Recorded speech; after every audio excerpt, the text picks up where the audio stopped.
വസ്സലാത്തു വസ്സലാമു അലാ റസൂലില്ലാഹ് വഅലാ ആലിഹി വസഹബിഹി അജ്മഈൻ അമ്മാ ബഅദ്. ഏറെ സ്നേഹം നിറഞ്ഞ രക്ഷിതാക്കളെ, സഹോദരി സഹോദരന്മാരെ, നല്ലവരായ നാട്ടുകാരെ, അടുത്ത മാസം 11-ാം തീയതി പെരിന്തൽമണ്ണയിൽ വെച്ച് നടക്കുന്ന കേരള സ്റ്റുഡൻസ് കോൺഫറൻസ് നിങ്ങളെവരുടെയും ശ്രദ്ധയിൽ ഇപ്പോൾ തന്നെ അത് പതിഞ്ഞിട്ടുണ്ടാവും.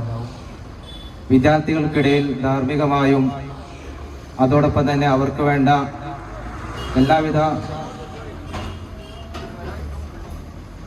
കരിയർ പ്രവർത്തനങ്ങളുമായിട്ട് മുന്നോട്ട് പോകുന്ന വിസ്റ്റേൺ സ്റ്റുഡൻസിൻ്റെ വലിയൊരു സമ്മേളനമാണ് അടുത്ത മാസം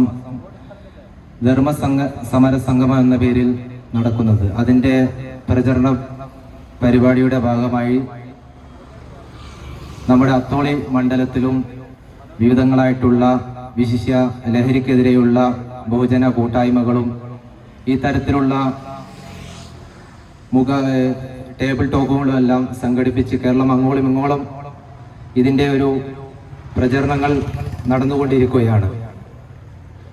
നമുക്കറിയാം, 2025-ാം ആണ്ട് കേരളക്കരയിൽ നൽകിയത് ഒട്ടും ശുഭകരമല്ലാത്ത വാർത്തകളാണ്. അമ്മയെയും ഉമ്മയെയും എല്ലാം വെട്ടിക്കേറുന്ന മക്കളും അച്ഛനമ്മമാരെ കഴുത്തറക്കുന്ന വിദ്യാർത്ഥികളും രക്ഷിതാക്കൾക്ക് നേരെയും അധ്യാപകർക്ക് നേരെയും വിദ്യ പറഞ്ഞു കൊടുക്കുന്ന അധ്യാപകർക്ക് നേരെയും കയർക്കുകയും ശകാരിക്കുകയും അട്ടഹസിക്കുകയും ചെയ്യുന്ന ഒരു പുതിയ തലമുറയാണ് നാം ഇന്ന് നേരിട്ടുകൊണ്ടിരിക്കുന്നത്. റീൽസിൻ്റെയും ഷോർട്സിൻ്റെയും സോഷ്യൽ മീഡിയ വരുത്തുന്ന സ്വാധീനങ്ങളുമെല്ലാം ഇന്നത്തെ തലമുറയെ, പ്രത്യേകിച്ച് കൗമാരക്കാരെ വളരെയധികം മാറ്റിയിരിക്കുകയാണ്. ഇത്തരത്തിലുള്ള വാർത്തകൾ പ്രത്യേകിച്ച് നമുക്കറിയാം, നമ്മുടെ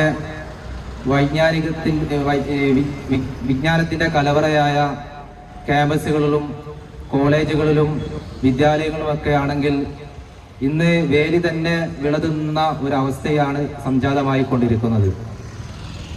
പ്രശ്നങ്ങൾ ഊതി പെരുപ്പിച്ച് ആശങ്കാകുലരാക്കുന്നതിന് പകരം ഇത്തരത്തിലുള്ള ലഹരി വരുത്തുന്നതും സിന്തറ്റിക് ലഹരിയുടെയും എല്ലാം വിനകൾക്കെതിരെ, അപകടങ്ങൾക്കെതിരെ കൃത്യമായ പ്രതിരോധം തീർക്കുവാനുള്ള വളരെ ആസൂത്രമായിട്ടുള്ള പരിപാടികളുമായി വിസ്റ്റം സ്റ്റുഡൻസ് മുന്നോട്ട് പോയിക്കൊണ്ടിരിക്കുകയാണ്. ഇന്ന് ഈ ഒരു ടേബിൾ ടോക്കിലേക്ക് ഇവിടെ നമ്മോട് എത്തിച്ചേർന്ന വിശിഷ്ടാതിഥികൾ, പ്രത്യേകിച്ച്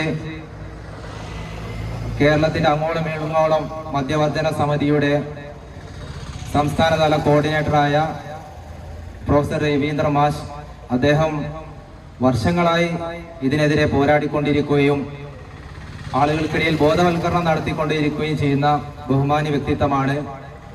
മാഷെ വളരെ ആദരപൂർവ്വം ഈ ഒരു ടേബിൾ ടോക്ക് പരിപാടിയിലേക്ക് സ്വാഗതം ചെയ്യുകയാണ്.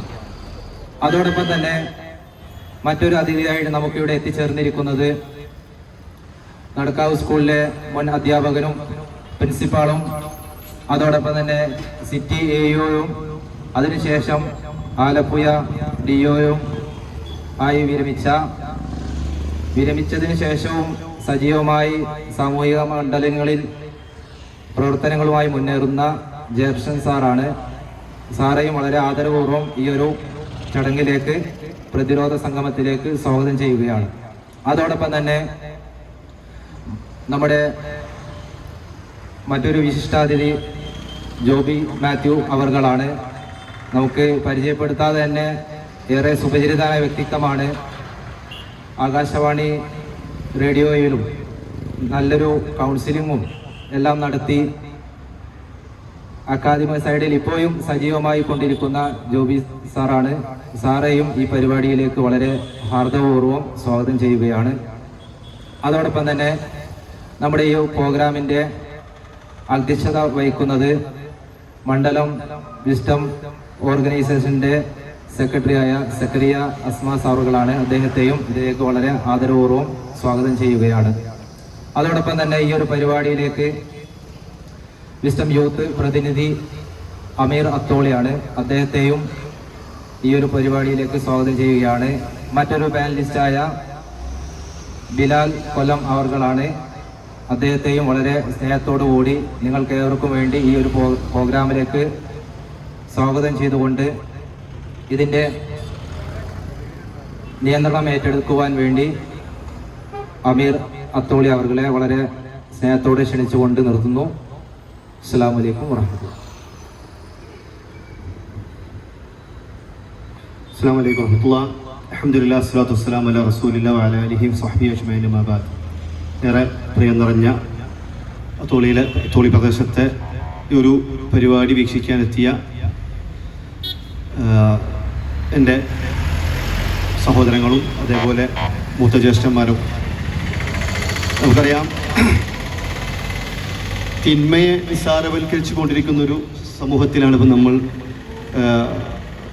ഉൾക്കൊള്ളുന്നത്. നമുക്കറിയാം കാലങ്ങളായിട്ട് തിന്മകളൊക്കെ ഈ ഒരു പ്രദേശത്ത്, ഈ നമ്മുടെ രാജ്യത്തും ഉണ്ടെങ്കിലും ഇപ്പം മദ്യമാണെങ്കിലും ലഹരിയുമായി ബന്ധപ്പെട്ടുള്ള കാര്യങ്ങളാണെങ്കിൽ തന്നെ ഒരുപാട് കാലങ്ങളായിട്ട് നമ്മൾ ജനിക്കുന്നതിന് മുമ്പേ ഇത്തരം ലഹരികളൊക്കെ നമുക്ക് ചുറ്റുമുണ്ടെങ്കിലും സമീപകാലത്താണ് ഒരു സിന്തറ്റിക് ലഹരിയുടെ അതിപ്രസരമാണ് നമ്മളിപ്പോഴുള്ള ആളുകളെ ഇത്തരം ഒരു പുതുവേദിയിലേക്ക്, നമുക്കറിയാം നമ്മളെല്ലാം പല വ്യത്യസ്തങ്ങളായിട്ടുള്ള സംഘടനയിലും അതേ വ്യത്യസ്തങ്ങളായ മേഖലയിലൊക്കെ പ്രവർത്തിക്കുന്ന ആളുകളാണെങ്കിൽ കൂടിയും നമ്മൾ ഒരുമിച്ചിരുന്ന് ഇത്തരം ഒരു തിന്മക്കെതിരെ ഒരുമിച്ചിരിക്കുക എന്ന് പറയുന്നത് തന്നെ തിന്മ അത്രക്ക് സമൂഹത്തിൽ പരിക്കുകൾ ഉണ്ടാക്കുന്നുണ്ട് എന്നുള്ളതാണ്.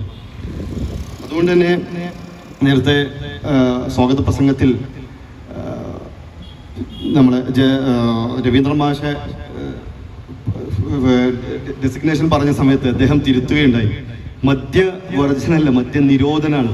അതൊരു ഭയങ്കര പോയിന്റായിട്ട് എനിക്ക് സ്ട്രൈക്ക് ചെയ്തു.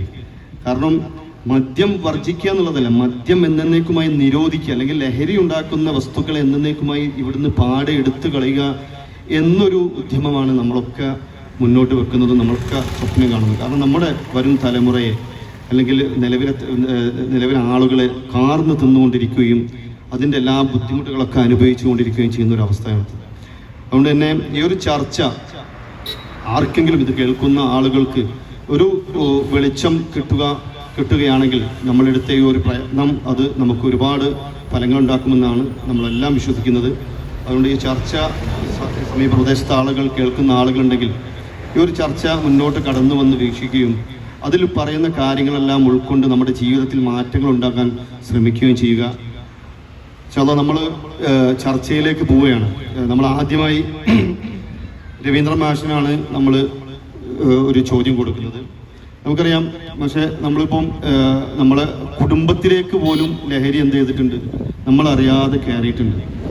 കഴിഞ്ഞ ഒരു മാസത്തിന് മുമ്പ് ഒരു കേസുമായി ബന്ധപ്പെട്ട് ഒരു പയ്യൻ, +1 പഠിക്കുന്ന ഒരു പയ്യനെ നമ്മളിങ്ങനെ സംസാരിക്കുകയുണ്ടായി. അപ്പോൾ ആ പയ്യനുമായി സംസാരിച്ചപ്പം തൊട്ടടുത്ത പ്രദേശത്തുള്ള എത്തോളിയുമായി തൊട്ടടുത്ത ഹൈസ്കൂളിൻ്റെ സമീപത്ത് ഉള്ള ഒരു പയ്യനാണ്. പക്ഷെ നമ്മളെ വളരെ ഞെട്ടിച്ചൊരു വാർത്ത എന്താണെന്ന് വെച്ചിട്ടുണ്ടെങ്കിൽ, ആ പയ്യൻ ലഹരി ഉപയോഗിക്കുക മാത്രമല്ല, അവന് ദിവസവും ഉപയോഗിക്കാൻ 300 രൂപയുടെ ലഹരി വേണം. അപ്പോൾ ആ 300 രൂപയ്ക്ക് വേണ്ടി അവൻ എന്ത് ചെയ്യുന്നുണ്ട്, ബിസിനസ് കൂടി ചെയ്യുന്നുണ്ട് എന്നുള്ളതാണ്. അപ്പോൾ ഇത് ചോദിച്ച് നമ്മളങ്ങനെ കൊടുത്തപ്പോൾ ആർക്കാണ് നീ കൊടുക്കുന്നത് ചോദിച്ചപ്പം വളരെ ഞെട്ടലുണ്ടാക്കിയത് എന്താ വെച്ചിട്ടുണ്ടെങ്കിൽ, ഈ പ്രദേശത്തുള്ള ഏറ്റവും കൂടുതൽ അവൻ്റെ കസ്റ്റമറായിട്ടുള്ളത് പെൺകുട്ടികളാണ്. അതായത് 18 വയസ്സിനും 22 വയസ്സിനും ഇടയിലുള്ള പെൺകുട്ടികളാണ് അവൻ്റെ കസ്റ്റമറിൽ കൂടുതൽ എന്ന് പറഞ്ഞപ്പോൾ നമുക്ക് ശരിക്കും ഞെട്ടലുണ്ടായി. അപ്പോൾ ഞാൻ പറഞ്ഞത്, നമ്മളെ കുടുംബത്തിലേക്കും നമ്മുടെ സുഹൃത്ത് ബന്ധത്തിലും അല്ലെങ്കിൽ നമ്മൾക്ക് ചുറ്റും ഈ ഒരു ലഹരി എന്ത് ചെയ്തിട്ടുണ്ട്, നമ്മളറിയാതെ പല രീതിയിലുള്ള സിന്തറ്റിക്കായിട്ടും അല്ലാതായിട്ടും എന്ത് ചെയ്തിട്ടുണ്ട്, കടന്നുകൂടിയിട്ടുണ്ട്. എന്താണ് നമുക്ക് ഈ ഒരു കാലഘട്ടത്തിൽ ഇതിനെതിരെ ഏത് രീതിയിലാണ് നമുക്ക് ഇതിനെ പ്രതിരോധിക്കാൻ പറ്റുക?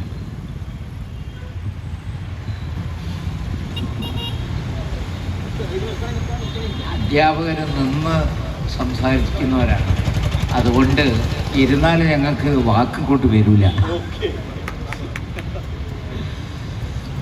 ഒന്നാമതായി ഈ സദുദ്യമത്തെ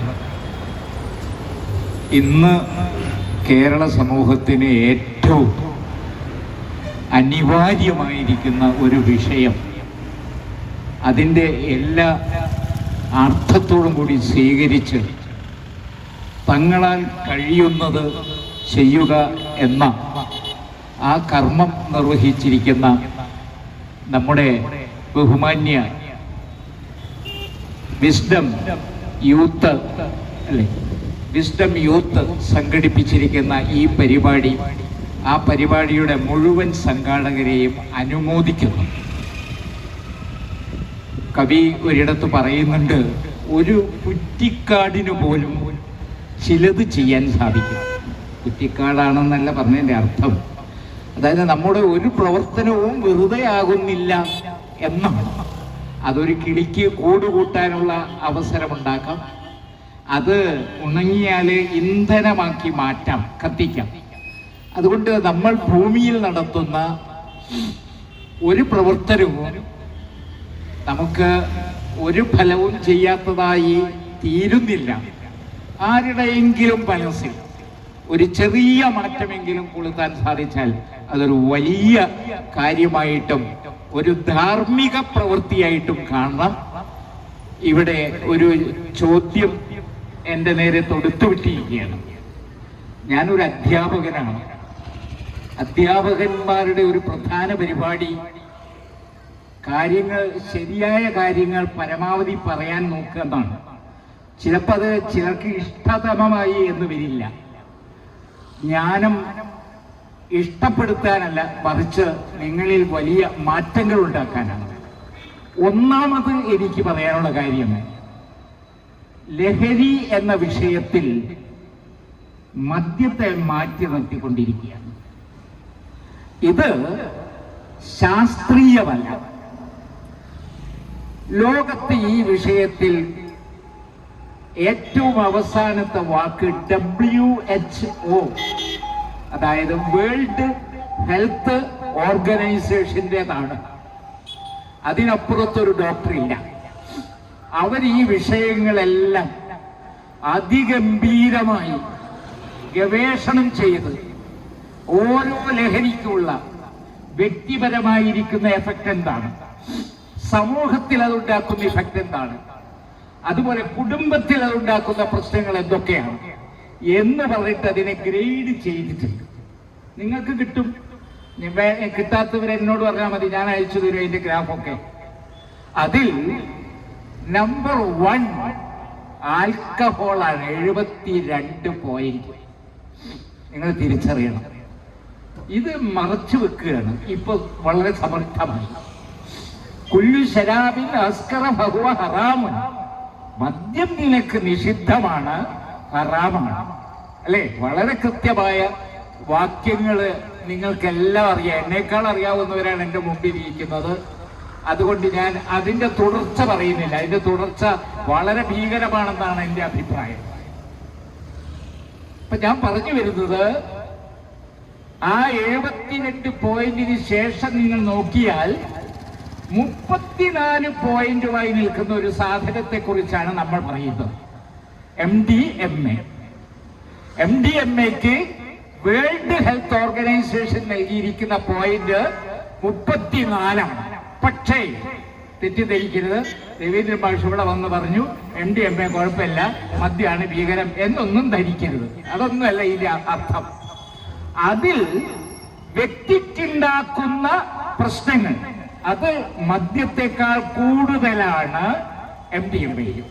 ഇതാണ് ഇത് തമ്മിലുള്ള ഒരു വ്യത്യാസം. സാമൂഹ്യ പ്രശ്നങ്ങൾ, കുടുംബ പ്രശ്നങ്ങൾ, മറ്റ് കാര്യങ്ങളിൽ ആൽക്കഹോളാണ് ലോകത്തിൽ ഒന്നാമത്തെ ലഹരി. എന്നാൽ MDMA-ലേക്ക് വരുമ്പോൾ നിങ്ങൾക്ക് ആർക്ക് വേണമെങ്കിൽ കൃത്യമായി ഞാൻ അത് അയച്ചു തരും. ഒരു കളവും നിങ്ങളുടെ മുമ്പിൽ വന്ന് പറയേണ്ട ആവശ്യം എനിക്കില്ല. 33 പോയിന്റുള്ള MDMA ഇന്ന് കേരളത്തെ പിടിച്ചു കുലുക്കുകയാണ്.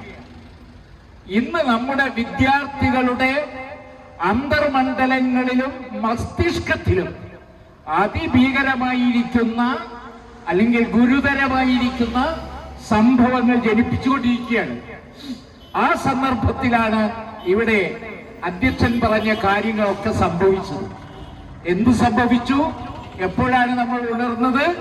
പല കൊലപാതകങ്ങളും നടന്നപ്പോൾ കുടുംബത്തിനകത്ത് ഈ ലഹരിയുടെ ഭീകരമായിരിക്കുന്ന അവസ്ഥ ഏറ്റവും നിഷ്ഠൂരമായി വന്നപ്പോഴാണ് ഒരു ഉണർച്ച നമുക്കുണ്ടായത്. കഴിഞ്ഞ 2 മാസം എക്സൈസ് അതുപോലെ പോലീസ് പിടിച്ച കേസുകൾ നിങ്ങളൊന്ന് കേസുകൾ വെള്ളത്തിന്റെ പ്രശ്നമല്ല, പൊടിയുടെ പ്രശ്നം. കേസുകൾ നിങ്ങൾ ഒന്ന് വിലയിരുത്തി നോക്കുക. 2 മാസമായിട്ട് കേരളത്തിൽ അനവധി ലഹരി വിൽപ്പനക്കാരെ പിടിച്ചിരിക്കും. അപ്പൊ 2 മാസം മുമ്പ് ഇവിടെ MDMA ഉണ്ടായിരുന്നില്ലേ, ഇവിടെ ഹെറോയിൻ ഉണ്ടായിരുന്നില്ലേ, അതുപോലെ നിരവധി സാധനങ്ങൾ മദ്യമുണ്ടായിരുന്നില്ലേ? ഈ 2 മാസത്തിന്റെ പ്രശ്നം എന്താണ്? അവിടെയാണ് ജനങ്ങളുടെ സമ്മർദ്ദം. ജനങ്ങൾ രംഗത്തിറങ്ങി, സർക്കാരിന് അടങ്ങിയിരിക്കാൻ പറ്റാത്ത അവസ്ഥയുണ്ടായി. അതുകൊണ്ട് ആദ്യത്തെ ചികിത്സ ഇത് തന്നെയാണ്. എല്ലാവരും, ജനങ്ങള്, സംഘടനകളും ഈ തിന്മയ്ക്കെതിരെ സകല തിന്മകളുടെയും പെറ്റമ്മയും പോറ്റമ്മയും എന്നാണ് വിശേഷിപ്പിച്ചിരിക്കുന്നത്. ചെറിയ കാര്യമല്ല, സകല തിന്മകളുടെയും പെറ്റമ്മയും പോറ്റമ്മയും. അതുകൊണ്ട് ജനകീയ സമ്മർദ്ദം നിരന്തരം ഉണ്ടാക്കിക്കൊണ്ടിരിക്കാൻ സാധിക്കുമോ? ചോദ്യം അങ്ങോട്ട് വരികയാണ്. നിങ്ങൾക്ക് പറ്റുമോ ജനകീയ സമ്മർദ്ദം നിരന്തരം ഉണ്ടാക്കുവാൻ? ഇപ്പം എല്ലാവരും മതിൽ കെട്ടുന്നവരുണ്ട്, സൈക്കിള് ചവിട്ടുന്നവരുണ്ട്, ചെണ്ട കൊട്ടുന്നവരുണ്ട്, പാത്രം മുട്ടുന്നവരുണ്ട്, പല പരിപാടികളും നടക്കുന്നുണ്ട്. നല്ലതാണ്. ബോധവൽക്കരണത്തിന് ചെറിയ പങ്ക് വഹിക്കാൻ പറ്റും. വലിയ പങ്ക് ലഹരിയുടെ കാര്യത്തിൽ വഹിക്കാൻ പറ്റില്ല എന്ന് 45 കൊല്ലത്തെ അനുഭവത്തിൽ നിന്ന് ഞാൻ പറയുകയാണ്. മാത്രമല്ല, അതുകൊണ്ട് ഞാൻ പറഞ്ഞത്, മദ്യവർജനം ഞങ്ങളുടെ പ്രശ്നമേ അല്ല. ലോകത്തൊരിടത്തും ഉണ്ടെങ്കിൽ പറയണം, നിങ്ങൾ പറയണം, ഞാൻ വെല്ലുവിളിക്കുകയാണ്. ഒരിടത്തും ഒരു ഗ്രാമം പോലും പരിപൂർണമായും മദ്യം വർജിച്ച് രക്ഷപ്പെട്ട് മുന്നോട്ട് വന്നിട്ടില്ല. എന്നാൽ ലോകത്തെ 12 രാജ്യങ്ങൾ ഏതാണ്ട് മദ്യമുക്തമായി ഇപ്പോഴും നിൽക്കുന്നുണ്ട്. ഭൂരിപക്ഷവും മുസ്ലിം രാജ്യങ്ങളാണ്. ഇന്ത്യയില് ഗുജറാത്ത് 6 പതിറ്റാണ്ടായി, ബീഹാർ നിതീഷ് കുമാർ കഴിഞ്ഞ ഏതാനും വർഷങ്ങളായി, നാഗാലാൻഡിൽ അമ്മമാർ രംഗത്തിറങ്ങി മദ്യനിരോധനം, ലക്ഷദ്വീപിൽ ഇതിൽ 2ഇടത്ത് നേരിട്ട് പോയ വ്യക്തിയാണ് ഞാൻ. ഒരുപാട് കാര്യങ്ങൾ പറഞ്ഞു പരത്തുന്നുണ്ട്, അതിന്റെ സത്യം കൂടി നമുക്ക് നേരിട്ടറിയണം. അതുകൊണ്ട് ഗുജറാത്തിൽ ഒരാഴ്ച പോയ നിന്നയാളാണ് ഞാൻ. ലക്ഷദ്വീപില് 2 ദിവസം പോയി, അത്രയേ ഉള്ളൂ ആ സ്ഥലം. കാര്യങ്ങൾ ശ്രദ്ധിച്ച ഒരു വ്യക്തിയാണ് ഞാൻ. അപ്പൊ അതിൽ പറയുന്ന പല കാര്യങ്ങളും തെറ്റായ ദുഷ്പ്രചരണങ്ങളാണ്. അവിടേക്ക് ഇപ്പൊ ചർച്ച കൊണ്ടുപോകുന്നില്ല. വേണ്ടി വന്നാൽ അത് ചർച്ചയ്ക്ക് തയ്യാറാണ് എന്ന് മാത്രം അറിയിക്കുക ഇവിടെ ചെയ്യുന്നുള്ളൂ. അപ്പൊ ഇവിടെ ഞാൻ പറഞ്ഞു വരുന്നത്, ഒന്ന്, ഇതിനൊരു ശാശ്വത പരിഹാരമുണ്ടാവണമെങ്കിൽ സർക്കാർ തന്നെ ശക്തമായി അതിന്റെ അധികാരങ്ങൾ ഉപയോഗപ്പെടുത്തണം. നന്നായിട്ട് ഇഫക്റ്റീവായിട്ട് ഇത് ഇല്ലാതാക്കാനുള്ള പരിശ്രമം ഉണ്ടാകണം. അതാണ്. ചെളിയിൽ ചവിട്ടിയിട്ട് കാലെങ്ങനെ കഴുകാമെന്നല്ല, ചെളിയിൽ ചവിട്ടാതെ എങ്ങനെ നോക്കാം എന്നതാണ് ഏറ്റവും പ്രധാനപ്പെട്ട കാര്യം. അതുകൊണ്ട് ഒന്നാമത് പറയാനുള്ള കാര്യം, സർക്കാർ സജീവമാകുക, ശക്തമാകുക. ആ സർക്കാരിനെ എന്ത് ചെയ്യുക? നമ്മളെപ്പോലെയുള്ള സംഘടനകള് ശക്തമായിട്ട് പ്രതികരിച്ച് സമ്മർദ്ദം ചെലുത്തുക. അങ്ങനെ എക്സൈസുകാർ ഉണരട്ടെ, പോലീസുകാർ ഉണരട്ടെ. ഇത്തരത്തിലുള്ള ലഹരികൾ പാടെ ഇല്ലാതാക്കാൻ സാധിക്കും, ഒരു സംശയവും നിങ്ങൾക്ക് വേണ്ട. പിന്നെ നിങ്ങൾ പറഞ്ഞ ചോദ്യത്തിന്റെ മറ്റു കാര്യങ്ങളൊക്കെ തന്നെ അപ്രസക്തമാവുകയാണ്. ഇനി ഇത് എങ്ങനെ ഫലപ്രദമായി നടപ്പാക്കാം എന്നതാണ് മറ്റൊരു വിഷയം. അതിലൊന്ന് ഞാൻ പറഞ്ഞു, എക്സൈസ് അധികാരികൾക്ക് ആവശ്യമായ സ്റ്റാഫിനെയും സൗകര്യത്തെയും നൽകേണ്ടത് നിങ്ങളല്ല, ഞാനല്ല, സർക്കാരാണ്. അത് വേണ്ടതുപോലെ ചെയ്യണം. പോലീസ് അധികാരികൾക്ക് ആവശ്യമായ സൗകര്യങ്ങൾ ചെയ്യണം. പിന്നെ കുറെ നിയമങ്ങളുണ്ട്, എനിക്ക് കുറച്ചൊക്കെ അറിയാം, പക്ഷെ അതൊന്നും ഇവിടെ വിളമ്പുന്നില്ല, സമയമില്ലാത്തതുകൊണ്ട് 10 മിനിറ്റിൽ എനിക്ക് അവസാനിപ്പിക്കണം. സമയമായാൽ അധ്യക്ഷൻ പഠിക്കേണ്ട, പറഞ്ഞോളൂ, ധൈര്യമായി നിർത്തിയേക്കാം, എവിടെയാണോ അവിടെ നിർത്തിയേക്കാം. അപ്പോ ആ നിയമങ്ങൾ പലതും പൊളിച്ചെഴുതേണ്ട നിയമങ്ങളാണ്, ഒരു സംശയവും വേണ്ട. ഇപ്പൊ ഇത്ര ഗ്രാം കയ്യിലുള്ളവന് പോലീസ് സ്റ്റേഷനിൽ വന്ന് SIനെ കണ്ട് അന്നേരം തന്നെ ഇറങ്ങിപ്പോകാം എന്നാണ് പറയുന്നത്. 1 കിലോയിൽ അധികമുണ്ടെങ്കിൽ മാത്രം അത് അല്പം ഗുരുതരമാവും. പിന്നെ കമേഴ്ഷ്യലായിട്ട് അത് ചെയ്യുന്നത് വലിയ കുറ്റമാകും എന്നൊക്കെയുള്ളതായ ഒരുപാട് നിയമങ്ങൾ. ഒരു സംസ്ഥാനത്ത് നിന്ന് മറ്റൊരു സംസ്ഥാനത്ത് പോകുമുണ്ടാകുന്ന ചില കാര്യങ്ങൾ, ഒരു രാജ്യത്തിൽ നിന്ന് മറ്റൊരു രാജ്യത്ത് പോകുമുണ്ടാകുന്ന പ്രശ്നങ്ങൾ, ഇതൊക്കെ നിയമപരമായ കാര്യങ്ങളാണ്. ഇതൊക്കെ സർക്കാരിന് വേണ്ടതുപോലെ ക്രമീകരിക്കാൻ പറ്റും. പിന്നെ മറ്റൊരു പ്രധാനപ്പെട്ട കാര്യം, നമ്മുടെ ഗ്രാമപഞ്ചായത്തുകൾ, അതുപോലെ തന്നെ നഗരപഞ്ചായത്തുകൾ, അതുപോലെ തന്നെ കോർപ്പറേഷൻ, ഇത് മൂന്നും ചേർന്നാൽ ഓൾ കേരളയായി. മനസ്സിലായല്ലോ? ഇതിൽ ഏറ്റവും താഴെയുള്ള ഗ്രാമപഞ്ചായത്തുകൾക്ക് ഒരു പ്രത്യേക അധികാരം കൊടുക്കണം. അധികാരമുണ്ട് യഥാർത്ഥത്തിൽ, അത് റദ്ദ് ചെയ്തു വെച്ചിരിക്കുകയാണ്. അധികാരത്തിന്റെ നമ്പർ 232 മറന്നു പോകണ്ട, അത് റദ്ദ് ചെയ്തതാണ്, അത് തുറന്നു വിടണം. നഗരത്തിലും കോർപ്പറേഷനിൽ വരുമ്പോൾ നമ്പർ 447. ഇതാണ്. ഈ 2 അധികാരങ്ങളും ജനങ്ങൾക്ക് കൊടുക്കണം. ഒപ്പം ഓരോ ഗ്രാമപഞ്ചായത്തിലും ഒരു സ്റ്റാറ്റ്യൂട്ടറി കമ്മിറ്റി രൂപീകരിക്കണം. അടിസ്ഥാന തലത്തിൽ മാറ്റങ്ങൾ ഉണ്ടാവണമെങ്കിൽ പഞ്ചായത്ത് പ്രസിഡന്റും വാർഡ് മെമ്പർമാരും ഒരു എക്സൈസ് ഉദ്യോഗസ്ഥനും ഒരു പോലീസ് ഉദ്യോഗസ്ഥനും ഒരു ഡോക്ടറും ആ ഗ്രാമത്തിലെ പ്രധാനപ്പെട്ട സോഷ്യൽ വർക്കേഴ്സും പെടുന്ന ഒരു കമ്മിറ്റി, അധികാരമുള്ള ഒരു കമ്മിറ്റി രൂപീകരിക്കണം. എല്ലായിടത്തും അവിടെ ഒരു ബോക്സ് വെക്കണം. ആ നാട്ടിൽ ഈ കൊള്ളരുതാത്ത പരിപാടി നടത്തുന്നവരുടെ പേരും മറ്റ് വിലാസങ്ങളും കൊടുക്കാൻ വേണ്ടിയിട്ടുള്ള സംഭവം ഉണ്ടാകണം. അത് പരിശോധിക്കണം, സത്യമാണോ എന്ന് നോക്കണം. അതിന്റെ മുകളിൽ ആക്ഷൻ ഉണ്ടാകണം. ആ ആക്ഷൻ എടുക്കാനുള്ള അധികാരം ഇവർക്കുണ്ടാകണം. വലിയ മാറ്റങ്ങൾ മണിക്കൂറുകൾക്കകം സംഭവിക്കും. മനസ്സിലായല്ലോ? എക്സൈസുകാരന് എല്ലാ മൂലകളും കൃത്യമായിട്ട് അറിയില്ല, പോലീസുകാരന് അറിഞ്ഞുകൊള്ളണമെന്നില്ല, പക്ഷെ ഒരു പഞ്ചായത്ത് അധികൃതർക്ക് സാധിക്കും. മറ്റൊരു പ്രധാനപ്പെട്ട കാര്യം ശ്രദ്ധിക്കുക, ഞാൻ ഇതിന്റെ അടിസ്ഥാന കാര്യങ്ങളാണ് പറയുന്നത്, കേവലം ഇതായിട്ടുള്ള കാര്യമല്ല. മൂന്നാമത്തെ കാര്യം നമ്മുടെ കോടതികളാണ്. നമ്മുടെ കോടതിയിൽ ഒരു കേസ് വന്നാല് 5ഉം 10ഉം കൊല്ലമെടുക്കും ശിക്ഷ കിട്ടാൻ. ഇത്തരം കേസുകളിൽ ഫാസ്റ്റ് ട്രാക്ക് കോടതികൾ എല്ലാ ജില്ലകളിലും വരണം. മയക്കുവസ്തു കേസുകൾ, നിങ്ങൾ മയക്കുമരുന്ന് എന്ന് പറയും, ഞാൻ മയക്കുവസ്തു എന്ന് പറയും. മരുന്ന് എന്ന് പറയുമ്പോൾ മരുന്ന് ഉപയോഗിക്കാം എന്നുള്ളതായ ഒരാശയം അതിൻ്റെ അകത്ത് അന്തർലീനമാണ്. അതുകൊണ്ടാണ് മയക്കുവസ്തു എന്ന് ഞങ്ങൾ പറയുന്നതിന്റെ അടിസ്ഥാനം. മയക്കുവസ്തുക്കൾ, ആ മയക്കുവസ്തുക്കളുടെ കേസുകൾ പിടിച്ചു കഴിഞ്ഞാൽ 3 മാസത്തിനകം ശിക്ഷ കിട്ടുമെന്നുള്ള ഒരു കാഴ്ചപ്പാട് കേരളത്തിലുണ്ടായാൽ മാറ്റം സംഭവിക്കും. അപ്പം ഫാസ്റ്റ് ട്രാക്ക് കോടതികൾ വരണം. 3, നമ്മുടെ എക്സൈസും പോലീസും സദാ ജാഗരൂകരായിരിക്കണം. അവർക്ക് ആവശ്യമായ നിർദ്ദേശങ്ങൾ കൊടുക്കാൻ അല്ല, ആവശ്യമായിരിക്കുന്ന വിവരങ്ങൾ കൊടുക്കാൻ സമൂഹം ധൈര്യം കാണിക്കണം. സമൂഹത്തെ ആരെങ്കിലും മുന്നോട്ട് വന്നാൽ അവരുടെ പേരൊരിക്കലും വെളിപ്പെടുത്താൻ പറ്റില്ല. ഞാനൊരു നോട്ടീസ് തന്നിട്ടുണ്ട്. ആ നോട്ടീസിന്റെ ഒരു കോർണറിൽ നിങ്ങൾക്ക് ബന്ധപ്പെടാവുന്ന കുറെ ഫോൺ നമ്പറുകൾ ഞാൻ നൽകിയിട്ടുണ്ട്. നിങ്ങൾക്ക് ആ ഫോൺ നമ്പറിൽ ബന്ധപ്പെടാവുന്നതാണ്. അത് ഇതിന്റെ ഒരു ഭാഗമാണ്. വളരെ വ്യക്തമാണ് മാഷിന്റെ വാക്കുകൾ, വളരെ വ്യക്തമാണ്.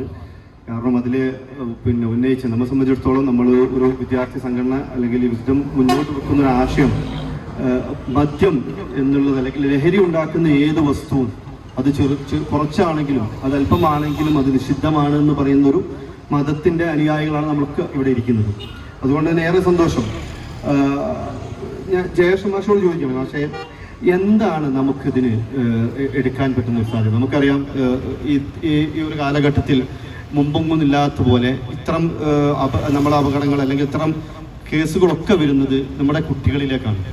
അപ്പം ഈ ഒരു ലഹരി മദ്യമാണെങ്കിലും അതുപോലെ സിന്തറ്റിക് ആണെങ്കിലും ഒക്കെ തന്നെ കുട്ടികളിലേക്കാണ് കൂടുതൽ എത്തുന്നതും ആ ഒരു രീതിയിലാണ് ആളുകൾ ഫോക്കസ് ചെയ്ത് പോകുന്നതും. എന്തുകൊണ്ടാണ്, എന്താണ് നമുക്കിതിനുള്ളൊരു പരിഹാരം?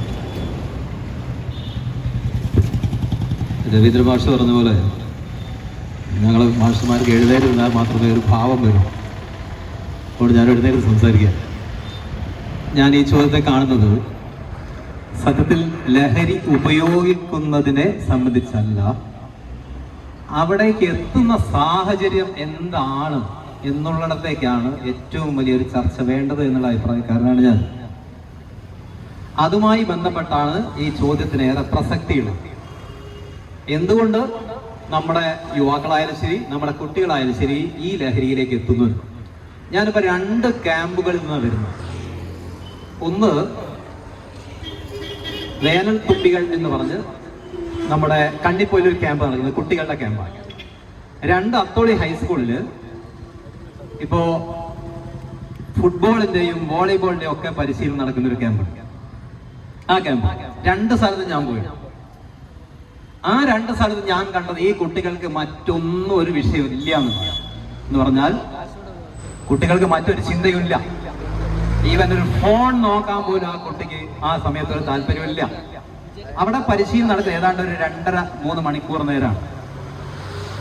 ആ സമയത്ത് തന്നെ ഈ കുട്ടിക്ക് യാതൊരു വിഷയമില്ല. കാരണം കളിയാണ് ലഹരി എന്നുള്ളത് കൊണ്ടാണ്. ഇവിടെയാണ് എൻ്റെ ഈ ചോദ്യത്തിനുള്ള മറുപടി ഉള്ളത്. കുട്ടികൾക്ക് വിവിധ തരം ലഹരികൾ ആവശ്യമാണ്. അത് വായനയാണ് ലഹരി, ചിലപ്പോൾ ചില കുട്ടികൾക്ക് സിനിമ സംവിധാനം ചെയ്യലായിരിക്കും ലഹരി. ഇങ്ങനെയുള്ള വിവിധ തരം ലഹരികൾ കൊടുക്കുന്ന കാര്യത്തിൽ നാം പരാജയപ്പെടുന്നു എന്നുള്ളതൊരു വസ്തുതയാണ്. സത്യം പറഞ്ഞാൽ ഇപ്പൊ നമ്മൾ വീണ്ടും കുട്ടികളിലേക്കാണ് തിരിയുന്നത്.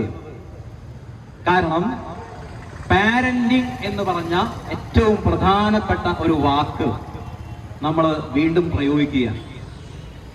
ഇപ്പൊ എൻ്റെ കുട്ടിക്കാലത്തുള്ള ഒരു സാങ്കേതിക വിദ്യയോ സാമൂഹ്യ ക്രമമോ ഒന്നുമല്ല ഇപ്പോൾ ഉള്ളത്. ഒരുപാട് മാറിയിട്ടുണ്ട്. അതുകൊണ്ട് ഞാൻ എൻ്റെ കുട്ടിയോട് കാണിക്കേണ്ടത് അന്ന് എന്നോട് എൻ്റെ മാതാപിതാക്കൾ കാണിച്ച അതേ വികാരമോ അതേ രീതിയോ അല്ല. മാറ്റങ്ങൾ അനവധി വന്നിട്ടുണ്ട്. അതുകൊണ്ടാണ് നമ്മൾ പറയുന്നത് കുട്ടിയെ ചേർത്ത് പിടിക്കുക എന്നുള്ളത്. അപ്പൊ കൗൺസിലിങ്ങിന്റെ ഭാഗമായിട്ട് രക്ഷിതാക്കളോട് എപ്പോഴും പറയാറുള്ള ഒരു കാര്യം എന്താ അറിയോ? നിങ്ങൾ ദേഷ്യം പിടിക്കുന്ന ഒരവസ്ഥയിലേക്ക് എത്തുകയേ ചെയ്യരുത്. സത്യത്തിൽ നമ്മളെന്തിനാണ് ദേഷ്യം പിടിക്കുന്നത്? നമ്മൾ ദേഷ്യം പിടിക്കുന്നത് കുട്ടി നന്നാവാനാണ്, പോസിറ്റീവായിട്ട് മാറാനാണ്. പക്ഷേ നിങ്ങൾ മനസ്സിലാക്കേണ്ടത്, പണ്ട് നമ്മളൊരു കളി കണ്ടിരുന്നു. അതായത് തലകൊണ്ട് ഇടിച്ചിട്ട് മറ്റരാസിയെ സിനദിൻ സിദാൻ ഫുട്ബോൾ കളിയിൽ ഇടിച്ചിടുന്നുണ്ട്. ആ സമയത്താണ് സിനദിൻ സിദാന് റെഡ് കാർഡ് കിട്ടി, കളിക്കാർക്ക് പുറത്തു പോകേണ്ടി വന്നു. അതായത് ഇത് ഞങ്ങൾ പണ്ട് പഠിച്ച ഒരു പാഠത്തിലുള്ളതാണ്. ഒരാളെ പരാജയപ്പെടുത്താനുള്ള ഏറ്റവും നല്ല വഴി അയാളെ പ്രകോപിതനാക്കുക എന്നുള്ളതാണ്. സത്യത്തിൽ മറ്റരാസി അവിടെ ഇയാളെ പ്രകോപിതനാക്കുക ചെയ്യുന്നു. അതുകൊണ്ട് രക്ഷിതാക്കൾ ഇക്കാര്യം എപ്പോഴും ഓർമ്മ വേണം. കുട്ടി ഒരുപാട് പ്രകോപിപ്പിക്കാൻ ശ്രമിച്ചാലും പല പ്രകോപനം ഉണ്ടാകും കൂടുതൽ. നമ്മൾ പ്രകോപിതരാവരുത്. കാരണം നമ്മൾ പരാജയപ്പെടും, കുട്ടിയും പരാജയപ്പെടും. ഇതാണ് പലപ്പോഴും സംഭവിക്കുന്നത്. കുട്ടി മാത്സിൽ വീക്കാണ്, കുട്ടി മാർക്ക് കുറഞ്ഞു, നമ്മൾ അവനെ ശിക്ഷിക്കുന്നു, വല്ലാതെ വഴക്ക് പറയുന്നു, അങ്ങനെയുള്ള പ്രശ്നങ്ങൾ ഉണ്ടാവും. പക്ഷെ അതിന്റെ കാരണം എന്താണെന്ന് പുതിയ കാലഘട്ടത്തിൽ രക്ഷിതാക്കൾ വളരെ ചിന്തിക്കേണ്ടതുണ്ട്. അതുകൊണ്ട് പാരന്റിങ് എന്നുള്ള ഒരു വാക്ക് കരിക്കുലത്തിൽ 24ാം ഫോക്കസ് ഗ്രൂപ്പിന്റെ ഭാഗമായിട്ട്, PTA-യുടെ ഒക്കെ ഭാഗമായിട്ട് വളരെ വ്യക്തമായിട്ട് പാരന്റിങ് വന്നിട്ടുണ്ട്. അത് സ്കൂളുകളിൽ ഇനി വളരെ പ്രാധാന്യം നടപ്പിലാക്കുകയും ചെയ്യും. വേറൊരു പ്രധാന പ്രശ്നം, കുട്ടികൾക്ക് എപ്പോഴും വലിയ ജിജ്ഞാസയായിരിക്കും. ഒന്നതാണ്, അഡ്വഞ്ചറസ് ആയിരിക്കും, സാഹസികത കൂടുതലായി. കുട്ടി എന്തെങ്കിലും ഒന്ന് കേട്ട് കഴിഞ്ഞാൽ അതെങ്ങനെങ്കിലും ഒന്ന് പ്രയോഗിക്കണം, എന്തെങ്കിലും ചെയ്തു നോക്കണം എന്നുള്ളതാണ്. അതുകൊണ്ട് തന്നെയാണ് കേട്ടോ കുട്ടികളാണ് വേഗത്തിൽ കാറ് പഠിക്കുക. നമ്മളൊക്കെ എന്താണ്, കാറ് പഠിക്കണേ കുറച്ച് സമയം എടുക്കും. പക്ഷേ കുട്ടി കാറ് പഠിക്കൽ എളുപ്പം പഠിക്കും. എന്താ കാര്യം എന്നറിയോ? നല്ല സാഹസികതയും നല്ല ആകാംക്ഷയും ജിജ്ഞാസവും കുട്ടിയിലുണ്ട്. അതുകൊണ്ടാണ് കുട്ടികൾ ഇക്കാര്യങ്ങളൊക്കെ വളരെ വേഗം പഠിക്കുന്നതും ഇത്തരത്തിലുള്ള കാര്യങ്ങളിൽ എളുപ്പം എത്തിച്ചേരുന്നത് അതുകൊണ്ട് തന്നെയാണ്. അപ്പോ പുതിയ ഒരു തലമുറയ്ക്ക് നമ്മൾ ഓർക്കേണ്ട കാര്യം, അവർ അഭിസംബോധന ചെയ്യുന്ന സ്ട്രെസ് പലതരത്തിലുണ്ട്. വീടുകളിൽ സ്ട്രെസ് ഉണ്ട്, സമൂഹത്തിൽ സ്ട്രെസ് ഉണ്ട്. ആ സ്ട്രെസ് പരിഹരിക്കുക എന്നുള്ളത് വളരെ പ്രധാനപ്പെട്ട ഒരു കാര്യമാണ്. ഇനി ഒരു കാര്യം പറഞ്ഞ് ഞാൻ അവസാനിപ്പിക്കും. അത് എല്ലാ സംഗതിയും ലഹരിയാണ് എന്ന് പറഞ്ഞാൽ എനിക്ക് യോജിപ്പില്ല. താമരശ്ശേരിയിൽ കുട്ടിയെ മറ്റുള്ള കുട്ടികൾ ചേർന്ന് കൊന്നത് ലഹരി ഉപയോഗിച്ചിട്ടായിരുന്നില്ല എന്നാണ് പറഞ്ഞത്. ലഹരി ഉപയോഗിച്ചിട്ടായിരുന്നു അല്ല. അതേപോലെ പല കേസുണ്ട് വിദ്യാലയങ്ങളിലാണ്, അതിൽ പലതും ലഹരി അല്ല പ്രതി. പക്ഷേ ലഹരി എന്നുള്ളതിനെ കേരളീയ സമൂഹം വളരെ വളരെ വളരെ ശ്രദ്ധിച്ച് കൈകാര്യം ചെയ്യേണ്ട വിഷയം തന്നെയാണ്. കാരണം കുട്ടികളിലേക്ക് ഇറങ്ങും. വേറൊരു പ്രത്യേകത പറയാം. കേരളത്തിലെ പോലീസ്, കേരളത്തിലെ എക്സൈസ് വളരെ വിജിലന്റ് ആണ്. അതുകൊണ്ടാണ് ഇത്രയേറെ കേസുകൾ റിപ്പോർട്ട് ചെയ്യുന്നത്. നിങ്ങൾ ഒരിക്കലും വിചാരിക്കേണ്ട കേരളമാണ് ഏറ്റവും കൂടുതൽ ലഹരി ഉപയോഗിക്കുന്ന സ്ഥലം. അല്ല, അതിനപ്പുറം ലഹരി ഉപയോഗിക്കുന്ന സ്ഥലങ്ങളാണ് കൂടുതലുള്ള സ്ഥലം. പക്ഷേ ഏറ്റവും കൂടുതൽ കേസുകൾ നമ്മളെ പോലീസിന്റെ ജാഗ്രതയും പോലീസിന്റെ കാര്യക്ഷമതയുമാണത്.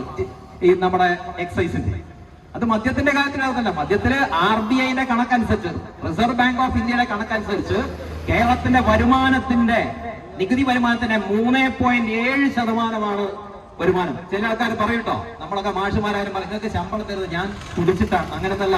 3.7%. തൊട്ടപ്പുറത്ത് കർണാടക 21%. മധ്യപ്രദേശ് എടുത്തു വെക്കാൻ 16%. UP 17%. അങ്ങനെയൊക്കെ ഉണ്ട്. ഇവിടെ 3.7. അതൊന്നുമല്ല കാര്യം. അപ്പൊ അതുകൊണ്ട് നമ്മൾ കേരളീയ സമൂഹം പരിഷ്കൃത സമൂഹം എന്നുള്ള രീതിയിൽ ചിന്തിക്കേണ്ട ചില കാര്യങ്ങളാണ് ഞാൻ പറഞ്ഞത്. എനിക്ക് പറയാനുള്ള ലഹരി ഉപയോഗിക്കുന്നതിനപ്പുറത്തേക്ക് അവിടേക്ക് എത്തുന്ന കാര്യം എന്താണ് എന്നുള്ളതാണ്. അതിൽ ഇപ്പോ ഏറ്റവും കൂടുതൽ നമ്മളെ മേഖലയിൽ ഉണ്ടാകുന്ന മതവിശ്വാസികൾ തന്നെയാണ്. എനിക്ക് തോന്നുന്നു ഒരു 98% നല്ല മതവിശ്വാസികളാണ് നമ്മളെ ഈ കേരളത്തിൽ ഉണ്ടാവുക. ഒരു 2% മതവിശ്വാസികളല്ലാത്തവരുണ്ട്. അത് ഹിന്ദു മതമായാലും ക്രിസ്ത്യൻ മതമായാലും ഇസ്ലാം മതം ഒക്കെ അങ്ങനെ തന്നെയാണ്. എല്ലാം മതവിശ്വാസികളാണ്. പക്ഷേ മതത്തിന്റെ 2 ഭാഗങ്ങളുണ്ട് നമ്മൾ പറയും. അതിലൊന്ന് അതിന്റെ ആചാരാനുഷ്ഠാനമാണ്, 2 മൂല്യബോധമാണ്. നമ്മളിപ്പോ ഏറ്റവും കൂടുതൽ കലഹിക്കുന്നത് മുഴുവൻ ഈ ആചാരാനുഷ്ഠാനങ്ങൾക്ക് വേണ്ടിയിട്ടാണ്. തർക്കങ്ങൾ മുഴുവൻ അതിനു വേണ്ടിയിട്ടാണ്. ആരും മൂല്യബോധത്തിന് വേണ്ടിയുള്ള തർക്കത്തിൽ ഏർപ്പെടാറില്ല. സത്യത്തിൽ മതങ്ങളടക്കം രാഷ്ട്രീയ പാർട്ടികൾക്കും ഉണ്ട് ഇത് രണ്ടും. അവർക്കുമുണ്ട് ആചാരാനുഷ്ഠാനവും മൂല്യബോധവും.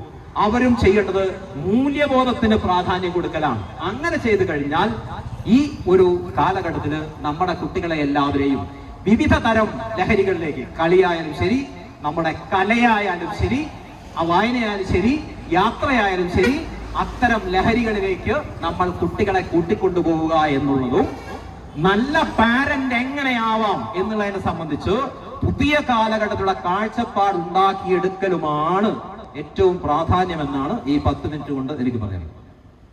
വ്യക്തമാണ്, വളരെ കാര്യങ്ങൾ സൂചിപ്പിച്ച പോലെ അഡിക്ഷൻ എന്നുള്ളത് ഒരു മദ്യത്തിലോ അല്ലെങ്കിൽ ലഹരി ഉണ്ടാക്കുന്ന വസ്തുവിനോ അല്ല. നമുക്കറിയാം കുട്ടികൾ ഇന്ന് മൊബൈലിൽ അഡിക്റ്റാണ്, മറ്റുള്ള കാര്യങ്ങളൊക്കെ അഡിക്ഷനാണ്. അപ്പം നമ്മൾ സ്വാഭാവികമായിട്ടും നാച്ചുറൽ ആയിട്ടുള്ള അഡിക്ഷനുകൾ, നമ്മളൊക്കെ ചെറുപ്പകാലത്തിൽ കളിയിൽ അഡിക്റ്റ് ആയിരുന്നു. അതുകൊണ്ട് നമ്മൾ വൈകുന്നേരങ്ങൾ സ്കൂളിൽ വിട്ടാൽ നേരെ കളിസ്ഥലങ്ങളിലേക്ക് ഓടും. പക്ഷെ നിലവിൽ ഇത്തരം അഡിക്ഷനുകളിൽ നിന്ന് മാറി ഒരു സിന്തറ്റിക് അഡിക്ഷനിലേക്ക് ആളുകൾ പോകുന്ന ഒരു അവസ്ഥ നമ്മൾ നല്ലോണം കണ്ടുവരുന്നുണ്ട്. കൂടുതൽ സൂചിപ്പിച്ച പോലെ കുട്ടികളിലേക്ക്. അടുത്തൊരു ചോദ്യം ഞാൻ ബിലാലിനോടാണ്. ബിലാൽ എന്തുകൊണ്ടാണ് ഇത്തരം അഡിക്ഷനുകൾ കുട്ടികളിൽ കൂടുതലായി കണ്ടുവരുന്നത്? എങ്ങനെയാണ് അതിലേക്ക് അവരെത്തിച്ചിരുന്നത്? അസ്സലാമു അലൈക്കും. അതിഥികൾക്ക് നമസ്കാരം. നമുക്കറിയാം, നമ്മുടെ ഇന്നത്തെ ജനറേഷൻ വിദ്യാഭ്യാസ മേഖലകളിലും മറ്റുമൊക്കെ മുമ്പത്തേതിനേക്കാളും ഒരുപാട് പുരോഗതി കാണിച്ചുകൊണ്ടിരിക്കുന്ന, അത്ഭുതങ്ങൾ കാണിച്ചുകൊണ്ടിരിക്കുന്ന ലോകത്ത് നമ്മൾ ജീവിക്കുന്നത്. നമ്മുടെ തലച്ചോറിൽ സൃഷ്ടിച്ച നമ്മുടെ പ്രപഞ്ച സൃഷ്ടാവ് തലച്ചോറിന് നൽകിയിരിക്കുന്ന ഒരുപാട് അത്ഭുതങ്ങളുണ്ട്. പരിശുദ്ധ ഖുർആൻ പോലെയുള്ള 200 കോടി ബൃഹത് ഗ്രന്ഥങ്ങൾ സ്റ്റോർ ചെയ്യാനുള്ള കപ്പാസിറ്റി തലച്ചോറിനുണ്ടെന്നാണ്. അതുപോലെ തന്നെ തലച്ചോറിലെ ഹൈപ്പോതലാമസും സെറിബ്രവും സെറിബെല്ലവും എല്ലാം എടുക്കുന്ന ഡ്യൂട്ടി നമ്മുടെ ഹൈസ്കൂൾ തലങ്ങളിൽ പഠിക്കുന്ന കാലത്ത് കേട്ടിരിക്കുന്ന ചില്ലറ ഡ്യൂട്ടിയൊന്നുമല്ല. നമുക്കറിയാം, ഒരു മനുഷ്യൻ കരയുമ്പോൾ, ദുഃഖിക്കുമ്പോൾ നമുക്കറിയാം ഒരു നിശ്ചിത സമയം കഴിഞ്ഞാൽ ആ ദുഃഖം അവിടെ സ്റ്റോപ്പ് ആവും. സ്വന്തം ഭാര്യ മരിച്ചാലും, സ്വന്തം ഉമ്മ മരിച്ചാലും, മാതാവ് മരിച്ചാലും, സ്വന്തം മക്കൾ മരിച്ചാൽ പോലും ഒരുപാട് മണിക്കൂർ ഒരാൾക്ക് കരയാൻ സാധിക്കാറില്ല. ഒരു നിശ്ചിത സമയം കഴിഞ്ഞാൽ ആ കരച്ചിൽ സ്റ്റോപ്പാവും. ആ ഒരു സിസ്റ്റം നമ്മുടെ തലച്ചോറിന് ദൈവം നൽകിയിട്ടുണ്ട്. അതുപോലെ തന്നെയാണ് സന്തോഷം. ഈ സന്തോഷവും ദുഃഖവും ഒക്കെ തരുന്ന ന്യൂറോ ട്രാൻസ്മിറ്റുകളുണ്ട് തലച്ചോറിലെ. ഇപ്പൊ സന്തോഷം നൽകുന്ന ഡോപ്പമിൻ, സെറാട്ടോണിൻ പോലെയുള്ള ന്യൂറോ ട്രാൻസ്മിറ്റുകളെ, ആ ട്രാൻസ്മിറ്റുകളുടെ ചില്ലറ സമയത്തെ പ്രവർത്തനത്തിലാണ് നമുക്ക് സന്തോഷിക്കാൻ കഴിയുന്നത്. ഇപ്പൊ ഭക്ഷണം കഴിക്കാൻ പോകുമ്പോഴുള്ള സന്തോഷം, ഭക്ഷണം കഴിച്ച് 1 പ്ലേറ്റോ 2 പ്ലേറ്റോ കഴിച്ചാൽ പിന്നെ നമുക്ക് മതിയാവും, പിന്നെ ഒരു മടുപ്പാണ് വരിക. കളിക്കാൻ പോകാന്ന് പറയുമ്പോൾ കിട്ടുന്ന സന്തോഷം ഒരു 4-3 മണിക്കൂർ കളിച്ചാൽ, നല്ലോണം കളിക്കുന്ന ഒരാൾ ഒരു 4 മണിക്കൂർ കളിച്ചാൽ ആ സന്തോഷം അവിടെ നിൽക്കും. നമ്മുടെ ദാമ്പത്യ ജീവിതത്തിലെ സെക്ഷൽ ടൈം പോലും ഒരു നിശ്ചിത സമയം കഴിഞ്ഞാൽ പിന്നെ നമുക്ക് എന്താണ്, അത് മതിയാകും, മടുപ്പാണ്. ആ സന്തോഷം ഒരു നിശ്ചിത സമയത്തേക്ക് നിലനിർത്തുക എന്നുള്ള ഒരു സംവിധാനമാണ് ഈ ഡോപ്പമിനൊക്കെ ചെയ്യുന്നത്. പ്രിയപ്പെട്ടവരെ, ഇതിന്റെ പ്രവർത്തനങ്ങളെയെല്ലാം, ഈ ഡോപ്പമിനെയും സെറാട്ടോണിനെയും എല്ലാം MDMA ഉപയോഗിച്ച് അതിന്റെ ഒരു എക്സ്റ്റസിയിൽ, അതായത് ഉന്മാദം എന്ന് പറയും, ഫുൾ ടൈം സന്തോഷിക്കുക. ആ സന്തോഷം സ്റ്റോപ്പ് ആകാതെ ഈ കുട്ടിക്ക് എന്ത് ചെയ്യണം, ആ സന്തോഷം ഇങ്ങനെ നിലനിർത്തണം. അതായത് 10-60 വർഷം ജീവിക്കുന്ന ഒരു മനുഷ്യന് സന്തോഷിക്കാൻ വെച്ചിരിക്കുന്ന ഇന്ധനത്തെ 4-5-6 മാസം കൊണ്ട് ആ ഇന്ധനം ഉപയോഗിച്ച് തീർക്കുന്ന, തുമ്പിയെ കൊണ്ട് കല്ലെടുപ്പിക്കുക എന്ന് പറഞ്ഞ പോലെ, ആ സന്തോഷത്തെ നിലനിർത്താനുള്ള, ആ ഉന്മാദത്തെ സ്റ്റോപ്പ് ചെയ്യാതിരിക്കാൻ വേണ്ടി കാണുന്ന ഒരു വഴിയാണ് ഈ MDMA.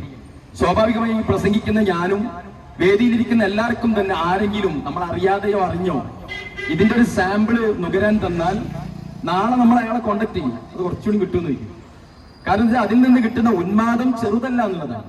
ഞാനിത് പറയുമ്പോൾ നമ്മൾ അതിൽ നിന്ന് അങ്ങനെയാണെങ്കിൽ ഇതൊന്ന് നോക്കണമല്ലോ എന്നുള്ള ആകർഷണീയതല്ല ഉണ്ടാവേണ്ടത്, മറിച്ച് നമ്മൾ അതിലേക്ക് വരുമ്പം നമ്മുടെ ശരീരം ചെയ്തിരിക്കുന്ന കൃത്യമായ സമയത്ത് ലിമിറ്റിൽ ചെയ്തിരിക്കുന്ന ഈ സന്തോഷം എന്ന സംഗതി അനിയന്ത്രിതമായി അൺകൺട്രോൾഡ് ആയിട്ട് സന്തോഷിക്കുകയും ആ സന്തോഷത്തിന്റെ പ്രവർത്തനം ഡോപ്പമിൻ സ്റ്റോപ്പ് ചെയ്യുകയും ചെയ്യുമ്പോൾ പിന്നെ അയാൾക്ക് സന്തോഷിക്കുന്നില്ല. കുട്ടി 6 മാസം MDMA, 1 കൊല്ലം MDMA ഉപയോഗിക്കുന്ന ഒരാൾക്ക് പിന്നെ സന്തോഷമില്ല. അതാണ് നമ്മൾ ഇങ്ങനെ കാണുന്നത്. അയാൾ വിഷാദ രോഗിയായിട്ടും, അയാൾ ഭയങ്കര പ്രതികാര വാഞ്ചുള്ള ആളായിട്ടും, മടുത്ത, അതായത് ജീവിതം മടുത്ത് സൂയിസൈഡ് ചെയ്യുന്ന ആളായിട്ട് നമ്മൾ കാണുന്നത്.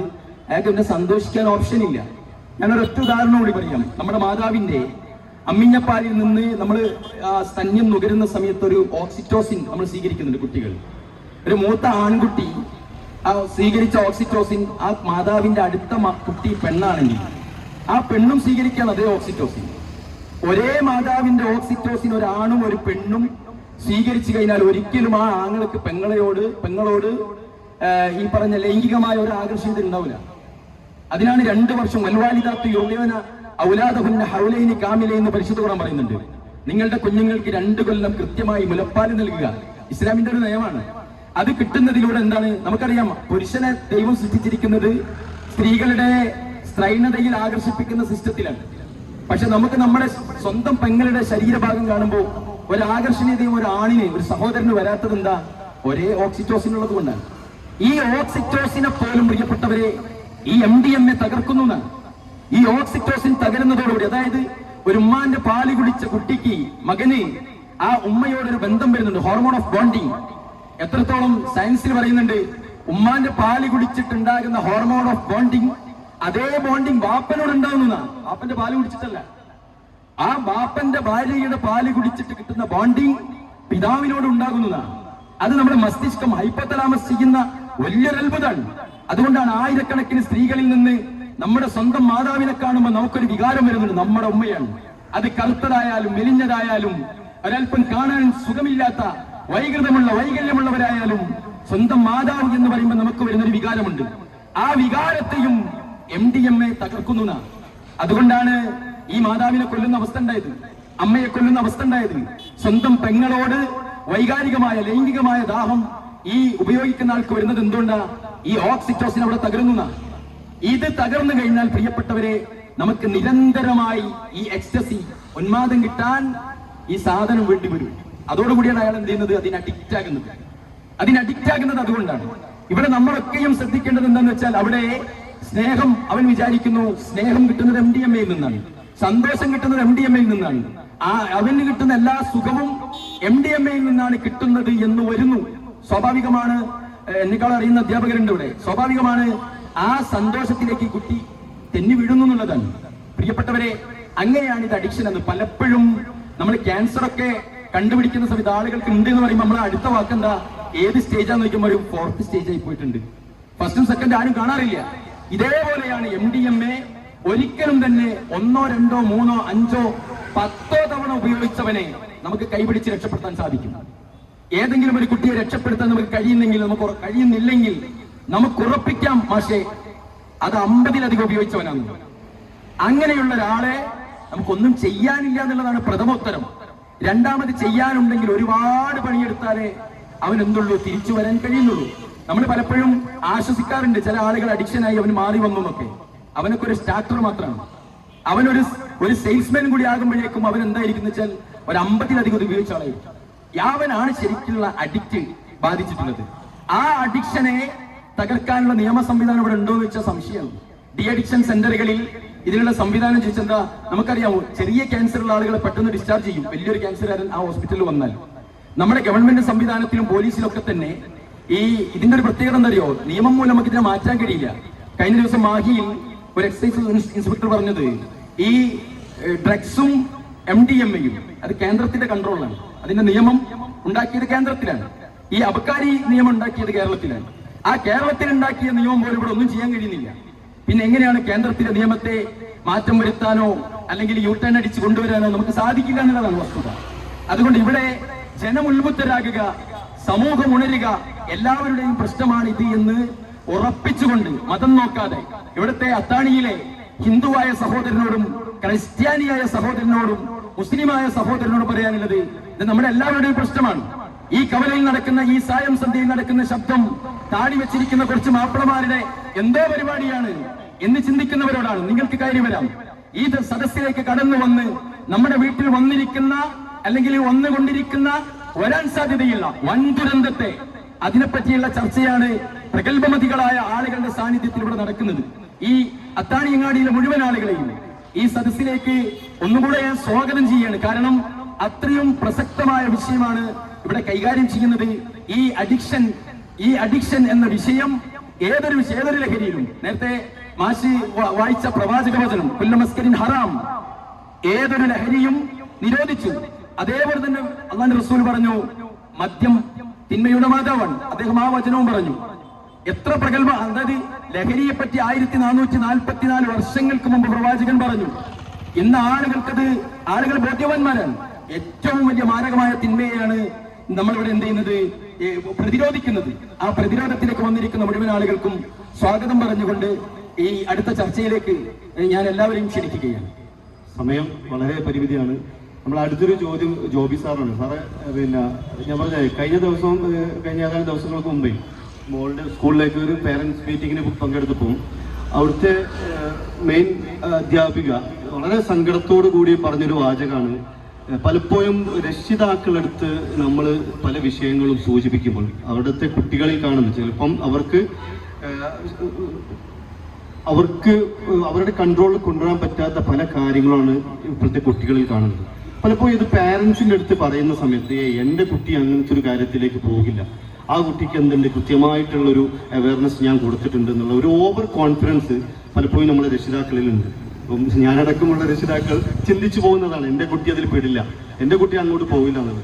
ഇത് സ്വാഭാവികമായിട്ടും ഇത്തരം നമ്മൾ കേൾക്കുന്ന പല കേസുകളും ഈ അത്രയും ഞാൻ പറഞ്ഞപ്പോൾ ഞാൻ അടുത്ത കാലത്ത് ഇപ്പോൾ എൻ്റെ ഒരു സുഹൃത്ത് സൗദിയിൽ നിന്ന് വിളിച്ചിട്ട് പറഞ്ഞത്, 2 കുട്ടികൾ ഒരു പെൺകുട്ടിയുമായി പോയി, പിന്നെ അവരങ്ങനെ ഒരു ദിവസം കഴിഞ്ഞ് തിരിച്ചു വന്നു. പിന്നീടുണ്ടായ അവർക്ക് ആ ഒരു മോശമായ പരിപാടി പിടിക്കപ്പെട്ടപ്പോൾ അതിലൊരു കുട്ടി ആത്മഹത്യ ചെയ്തു. അത് വലിയൊരു വീട്ടിലെ പെൺകുട്ടിയാണ്. പക്ഷേ അതെന്ത് ചെയ്തിട്ടില്ല, പിന്നീട് അത് ആത്മഹത്യ ഇല്ലാതാക്കി തീർക്കാനുള്ള കാര്യങ്ങളൊക്കെ ചെയ്തു എന്നൊക്കെ പറഞ്ഞ് എൻ്റെ അടുത്ത് നിന്ന് എനിക്ക് കോള് വന്നു, എന്താണ് ചെയ്യുക അവരെ ആ കുട്ടികൾ എങ്ങനെയാണെന്നൊക്കെ പറഞ്ഞിട്ട്. ഞാൻ പറഞ്ഞത് ഇത്തരം കേസുകളൊക്കെ തന്നെ ഇത്തരത്തിലുള്ള പിന്നെ വലിയ വീടുകളിലൊക്കെ സംഭവിക്കുന്നുണ്ട്. എന്താണ് അത്തരം രക്ഷിതാക്കൾക്ക് നമുക്ക് കൊടുക്കാനുള്ള ഒരു നിർദ്ദേശം, എങ്ങനെയാണ് ഇതിന് തടയാൻ പറ്റുക? പ്രിയപ്പെട്ടവരെ, ഈ വിഷയത്തെക്കുറിച്ച് ഇവിടെ കഴിഞ്ഞ ആളുകളെല്ലാം വളരെ ഭംഗിയായി സംസാരിച്ചിട്ടുണ്ട്. ഞാനൊരു ചെറിയ അനുഭവത്തിൽ തുടങ്ങട്ടെ. ഈ അടുത്ത് എനിക്കുണ്ടായ ഒരു അനുഭവമാണ്. ഞാൻ കോഴിക്കോട് കളക്ട്രേറ്റിൽ ഒരാവശ്യത്തിന് വേണ്ടി പോയതാണ്. വൈകുന്നേരം ഒരു 3 മണി സമയമായിരുന്നു. ഞാൻ പരാതി അവിടെ കൊടുത്തു. പരാതി സ്വീകരിച്ചതിൻ്റെ രസീത് കിട്ടാൻ വേണ്ടി അവിടെ നിൽക്കുകയാണ്. അപ്പോൾ ആ ഓഫീസിലെ എല്ലാവരും പുറത്തു പോയതാണ്. പുറത്തെന്ന് പറഞ്ഞാൽ അവിടെ ലഹരിക്കെതിരെയുള്ള വലിയൊരു പ്രോഗ്രാം നടക്കുകയാണ്. വലിയൊരു ഇതേപോലെ ഒരു വലിയ ക്യാമ്പയിൻ നടക്കുകയാണ്. അവിടെ ഒരു ഉയർന്ന പോലീസ് ഉദ്യോഗസ്ഥൻ സംസാരിക്കുന്നു. അപ്പം എല്ലാവരും അങ്ങോട്ട് പോയി. അപ്പം ഈ ഓഫീസിലുള്ള ഒരു ലേഡി മാത്രമേ ഉള്ളൂ. അവർ പറഞ്ഞു, നിങ്ങൾ കുറച്ച് കാത്തിക്കണം, കുറച്ച് കഴിഞ്ഞാൽ നിങ്ങൾക്ക് രസീത് തരും. അവർ ആ പ്രോഗ്രാം കഴിഞ്ഞ് തിരിച്ചു വന്നാൽ തരും. ഞാൻ അവിടെ കാത്തുനിന്നു. എനിക്ക് തിരക്കൊന്നുമില്ല, ആയിക്കോട്ടെ അങ്ങനെ കാത്തുനിന്നു. കുറേ നേരം കാത്തുനിന്നു. എന്നിട്ട് ഈ പ്രോഗ്രാം കഴിഞ്ഞിട്ടില്ല, ആൾ വന്നില്ല. അപ്പം ഞാൻ ഈ ലേഡിയുമായിട്ട് സംസാരിച്ചു. അപ്പം ഞാൻ അവരോട് ചോദിച്ചു, നിങ്ങൾ മാത്രം എന്തുകൊണ്ട് പോയില്ല എന്ന് ഞാൻ ചോദിച്ചു. അപ്പം അവരൊന്ന് ചിരിച്ചു. ആ ചിരിയിൽ എന്തോ ഒരു പ്രയാസം ഒളിഞ്ഞിരിക്കുന്നുണ്ട് എന്ന് എനിക്ക് തോന്നി. അപ്പം ഞാൻ വീണ്ടും അവരോട് ചോദിച്ചു, അല്ല ഈ ഇവരെല്ലാം പ്രോഗ്രാമിൽ പങ്കെടുക്കുന്നുണ്ടല്ലോ ഈ ഇതിനെതിരെയുള്ള, പക്ഷെ നിങ്ങൾ എന്തുകൊണ്ട്? അപ്പം അവർ പറഞ്ഞൊരു വാക്കുണ്ട്, ഞാനിനി എന്തിനാ മാഷെ പോകുന്നത് എന്ന്. അത് വല്ലാണ്ട് സ്ട്രൈക്ക് ചെയ്ത്, ഞാനിനി എന്തിനാ പോകുന്നത്. പിന്നെയാണ് അവരവരുടെ കഥ പറഞ്ഞത്. അവരുടെ മകൻ ഡിഗ്രിക്ക് പഠിക്കുകയാണ്. നമ്മുടെ തൊട്ടടുത്തുള്ള കോളേജിൽ ഡിഗ്രിക്ക് പഠിക്കുകയാണ്. 10ാം ക്ലാസ്സിലും +2 ഉയർന്ന മാർക്കോടുകൂടി പാസ്സായ അവൻ ഡിഗ്രി 3rd ഇയർ ആവുമ്പോഴത്തേക്ക് അവൻ ലഹരിക്ക് പൂർണ്ണമായി അഡിക്റ്റായി. ഒരു കുഴപ്പമില്ലാത്ത ഒരു ചെറുപ്പക്കാരൻ. 3ാം വർഷം ആവുമ്പോഴത്തേക്ക് അവനെ ഡി അഡിക്ഷൻ സെന്ററിലാക്കി വീട്ടിൽ കെട്ടിയിട്ടിരിക്കുകയാണ്. വീട്ടിൽ എന്നിട്ടാണ് ഈ അമ്മ ജോലിക്ക് വരുന്നത്.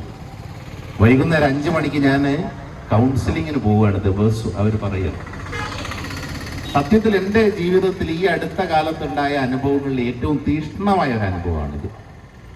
ഇതാണ് ഇപ്പോൾ പലയിടത്തും നടക്കുന്നത്, നമ്മൾ അറിയുന്നില്ല. കഴിഞ്ഞൊരു 10-20 വർഷമായിട്ട് യുവാക്കളെ പഠിപ്പിച്ചുകൊണ്ടിരിക്കുന്ന ഒരു അധ്യാപകനാണ് ഞാൻ. അതേപോലെ തന്നെ രവീന്ദ്രൻ മാഷൊക്കെ ഏതോ കാലം മുതൽ ഈ യുവാക്കളോടൊപ്പം പ്രവർത്തിക്കുന്ന, ജയകൃഷ്ണ മാഷും എത്രയോ കാലമായിട്ട് കുട്ടികളെ പഠിപ്പിക്കുന്ന അധ്യാപകൻ. കുട്ടികളുടെ പൾസ് നമുക്ക് അറിയാൻ പറ്റും, അവരോടൊപ്പം കഴിയും. എന്നോടുള്ള ചോദ്യം ഇതാണ്, രക്ഷിതാവ് എന്താണ് ചെയ്യുന്നത്? രക്ഷിതാവ് ചെയ്യേണ്ടത്, ഇപ്പൊ 1-2 കുട്ടികളെ ഉണ്ടാവുള്ളൂ, അത് നമുക്കറിയാം.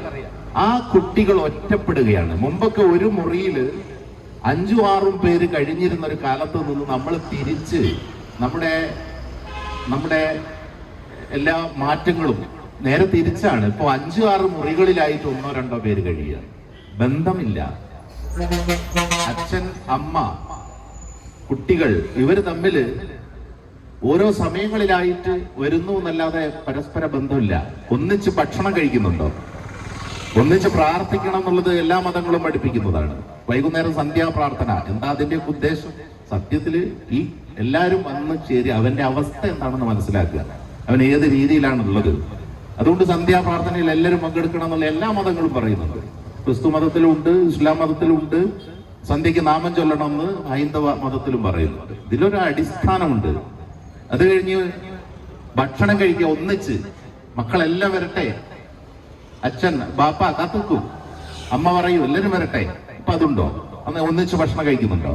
ഒന്നിച്ച് കാര്യങ്ങൾ ചർച്ച ചെയ്യുന്നുണ്ടോ? വീട്ടിന്റെ അകത്ത് ഇന്നെന്ത് നടന്നു എന്നുള്ളത് ചർച്ച ചെയ്യുന്നുണ്ടോ?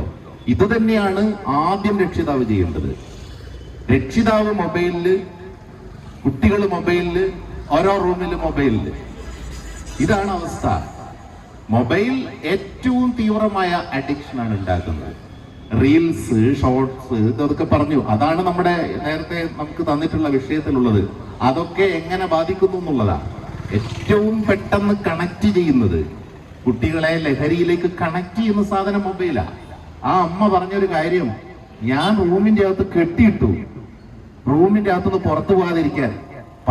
ഫൈനൽ പരീക്ഷ വന്നു. പരീക്ഷ എഴുതാതിരിക്കാൻ പറ്റൂലല്ലോ. എല്ലാ സജ്ജീകരണങ്ങളും കൂടിയാണ് പരീക്ഷ എഴുതാൻ പോയത്. അതിന്റെ ഉള്ളിൽ നിന്ന് എവിടെ നിന്നോ ഇവന് ലഹരി കൊടുത്തു. അപ്പൊ ആ ഏജൻസ് എത്ര ശക്തമാണെന്നുള്ളത് മനസ്സിലായില്ലേ? ഇത് എത്തിച്ചു കൊടുക്കുന്ന ഏജൻസ് എത്ര ശക്തമാണെന്നുള്ളത് മനസ്സിലായില്ലേ? ഇതാണ് നമ്മളെ സംവിധാനം. അതുകൊണ്ട് ഒരുപാട് ഘടകങ്ങളുണ്ട്. ഒരു മനുഷ്യനെ, ഒരു ഇൻഡിവിജ്വലിനെ സമ്മർദ്ദത്തിലേക്ക് കൊണ്ടുപോകുന്ന ഒരുപാട് ഘടകങ്ങളുണ്ട്.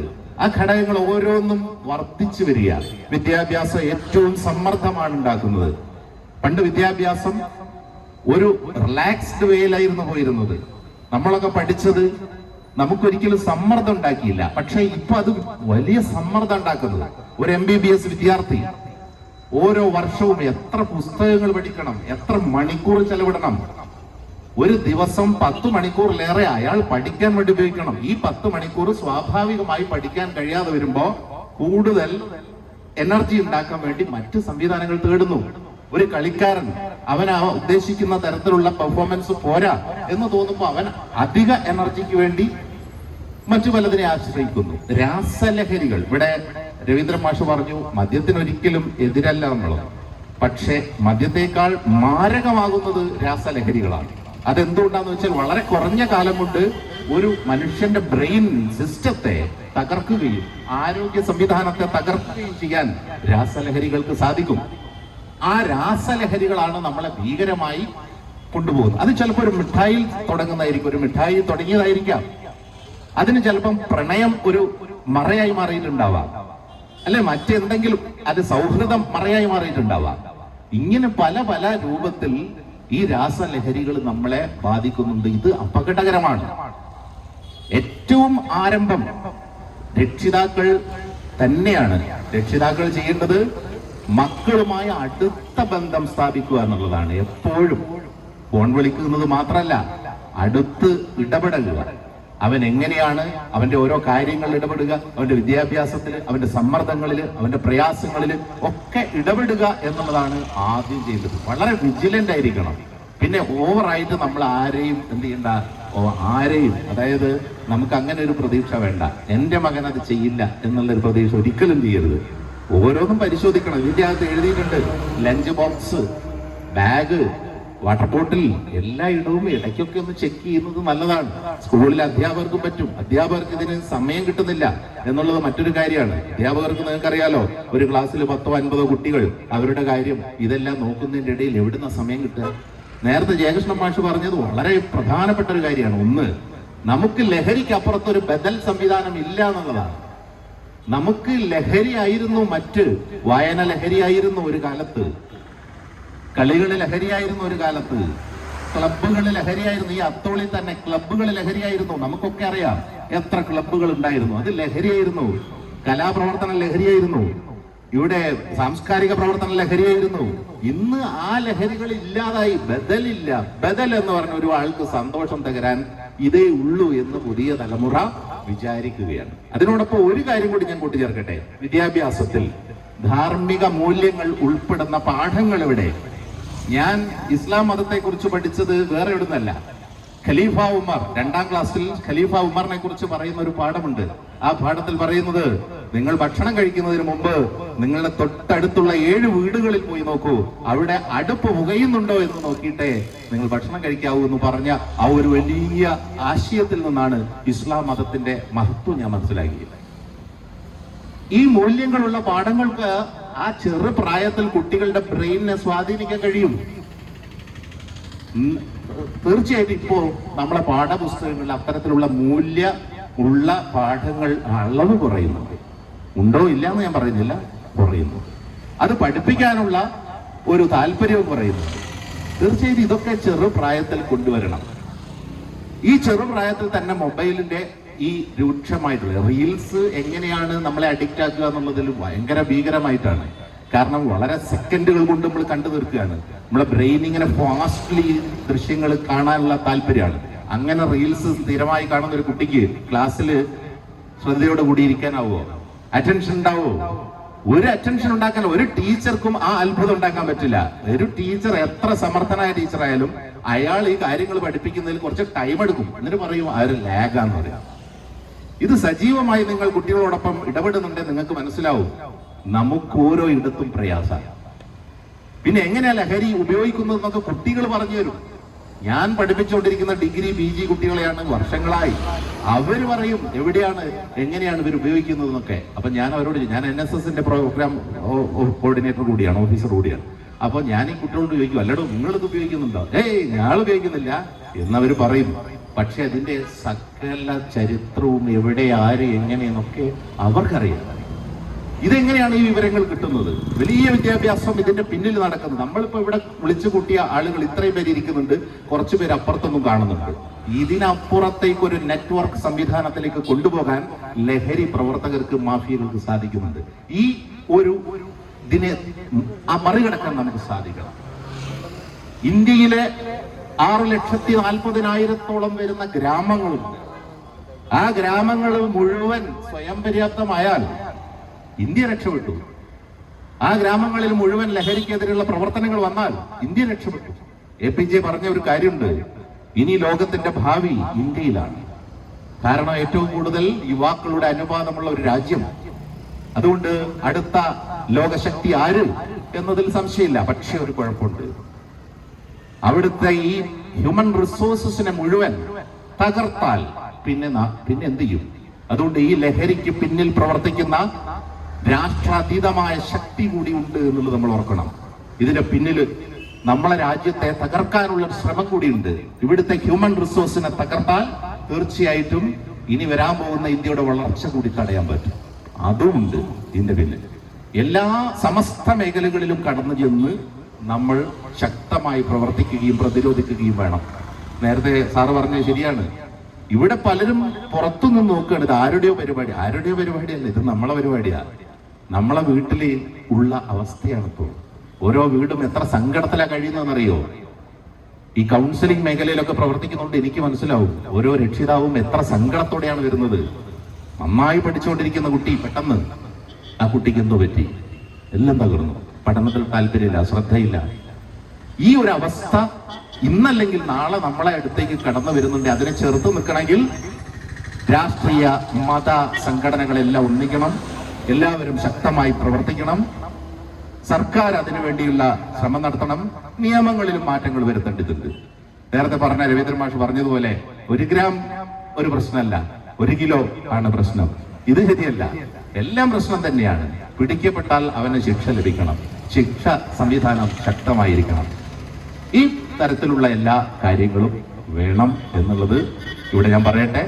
അപ്പൊ അതുകൊണ്ട് അടുത്ത ഊഴം വരുമ്പോൾ തീർച്ചയായിട്ടും സംസാരിക്കും. Thank you. തീർച്ചയായും വളരെ എന്താ പറയുക, ഒരു ഇൻട്രസ്റ്റിംഗ് ആയിട്ടാണ് നമ്മുടെ ചർച്ചകൾ പോകുന്നത്. പക്ഷെ നമുക്ക് സമയം എന്നുള്ളൊരു വലിയൊരു പ്രശ്നമുണ്ട്. കാരണം ബാങ്ക് കൊടുക്കാൻ ഏതാനും നിമിഷങ്ങളേ ഉള്ളൂ. അത് കഴിഞ്ഞാൽ നമുക്ക് പ്രോഗ്രാം നിർത്തണം. നമുക്ക് അനുവദിച്ചിരുന്ന സമയവും ഉണ്ട്, നമ്മളെടുത്ത ലൈസൻസൊക്കെ ഇതാണ്. എന്തായാലും ലഹരി എന്നുള്ളൊരു വിഷയത്തിൽ സംസാരിക്കുമ്പോൾ നമുക്ക് ഇതിനായിട്ട് ഇറങ്ങി തിരിച്ച് നമ്മളെ സംബന്ധിച്ചിടത്തോളം ഇത് കേൾക്കുമ്പോൾ നമുക്ക് പുതിയ പുതിയ ഊർജ്ജങ്ങൾ, പുതിയ പുതിയ വെളിച്ചങ്ങളാണ് കിട്ടുന്നത്. ഞാനൊരു ചോദ്യം മാഷിലേക്ക് തന്നെ, രവീന്ദ്ര മാഷിലേക്ക് തന്നെ വരികയാണ്. ഇപ്പം രാസലഹരിയാണല്ലോ നമ്മൾക്ക് പ്രശ്നമായി വരുന്നത്. മദ്യവും ഇതൊക്കെ പറയുന്നത്, ഏറ്റവും കൂടുതൽ ഇപ്പോൾ പറയുന്നതൊക്കെ രാസലഹരിയാണ്. എന്താണ് ഈ രാസലഹരിയുടെ ഈ ഒരു അതിപ്രസരം? അതിനെ തടയാൻ നമ്മൾ ഇന്നത്തെ ഈ ഒരു നിലവിലെ സംവിധാനം മതിയോ? അതല്ല ഇപ്പം നമ്മളിപ്പോൾ മദ്യ നിരോധനവും കാര്യങ്ങളൊക്കെ ആയിട്ട് പോകുന്നുണ്ടെങ്കിലും നേരത്തെ മാഷ് സൂചിപ്പിച്ച പോലെ ന്യൂ ജനറേഷൻ പുതിയ പദ്ധതിയിലൂടെ, പുതിയ കാര്യങ്ങളിലൂടെ, നമ്മളറിയാത്ത പുതിയ വഴികളിലൂടെ ലഹരിക്ക് അടിമപ്പെട്ടുകൊണ്ടിരിക്കുന്നത്. അതിനൊക്കെ മുന്നിൽ നിൽക്കുന്നത് ഈ സിന്തറ്റിക് ലഹരിയാണ്. അപ്പം എങ്ങനെയാണ് നമ്മൾ അതിന് ഇന്നത്തെ നിലവിലെ സാഹചര്യം മതിയോ, അതല്ല പുതിയതായിട്ട് എന്തെങ്കിലും നമ്മൾ ചെയ്യേണ്ടതായിട്ടുണ്ട് ഇതിനെ പ്രതിരോധിക്കാൻ?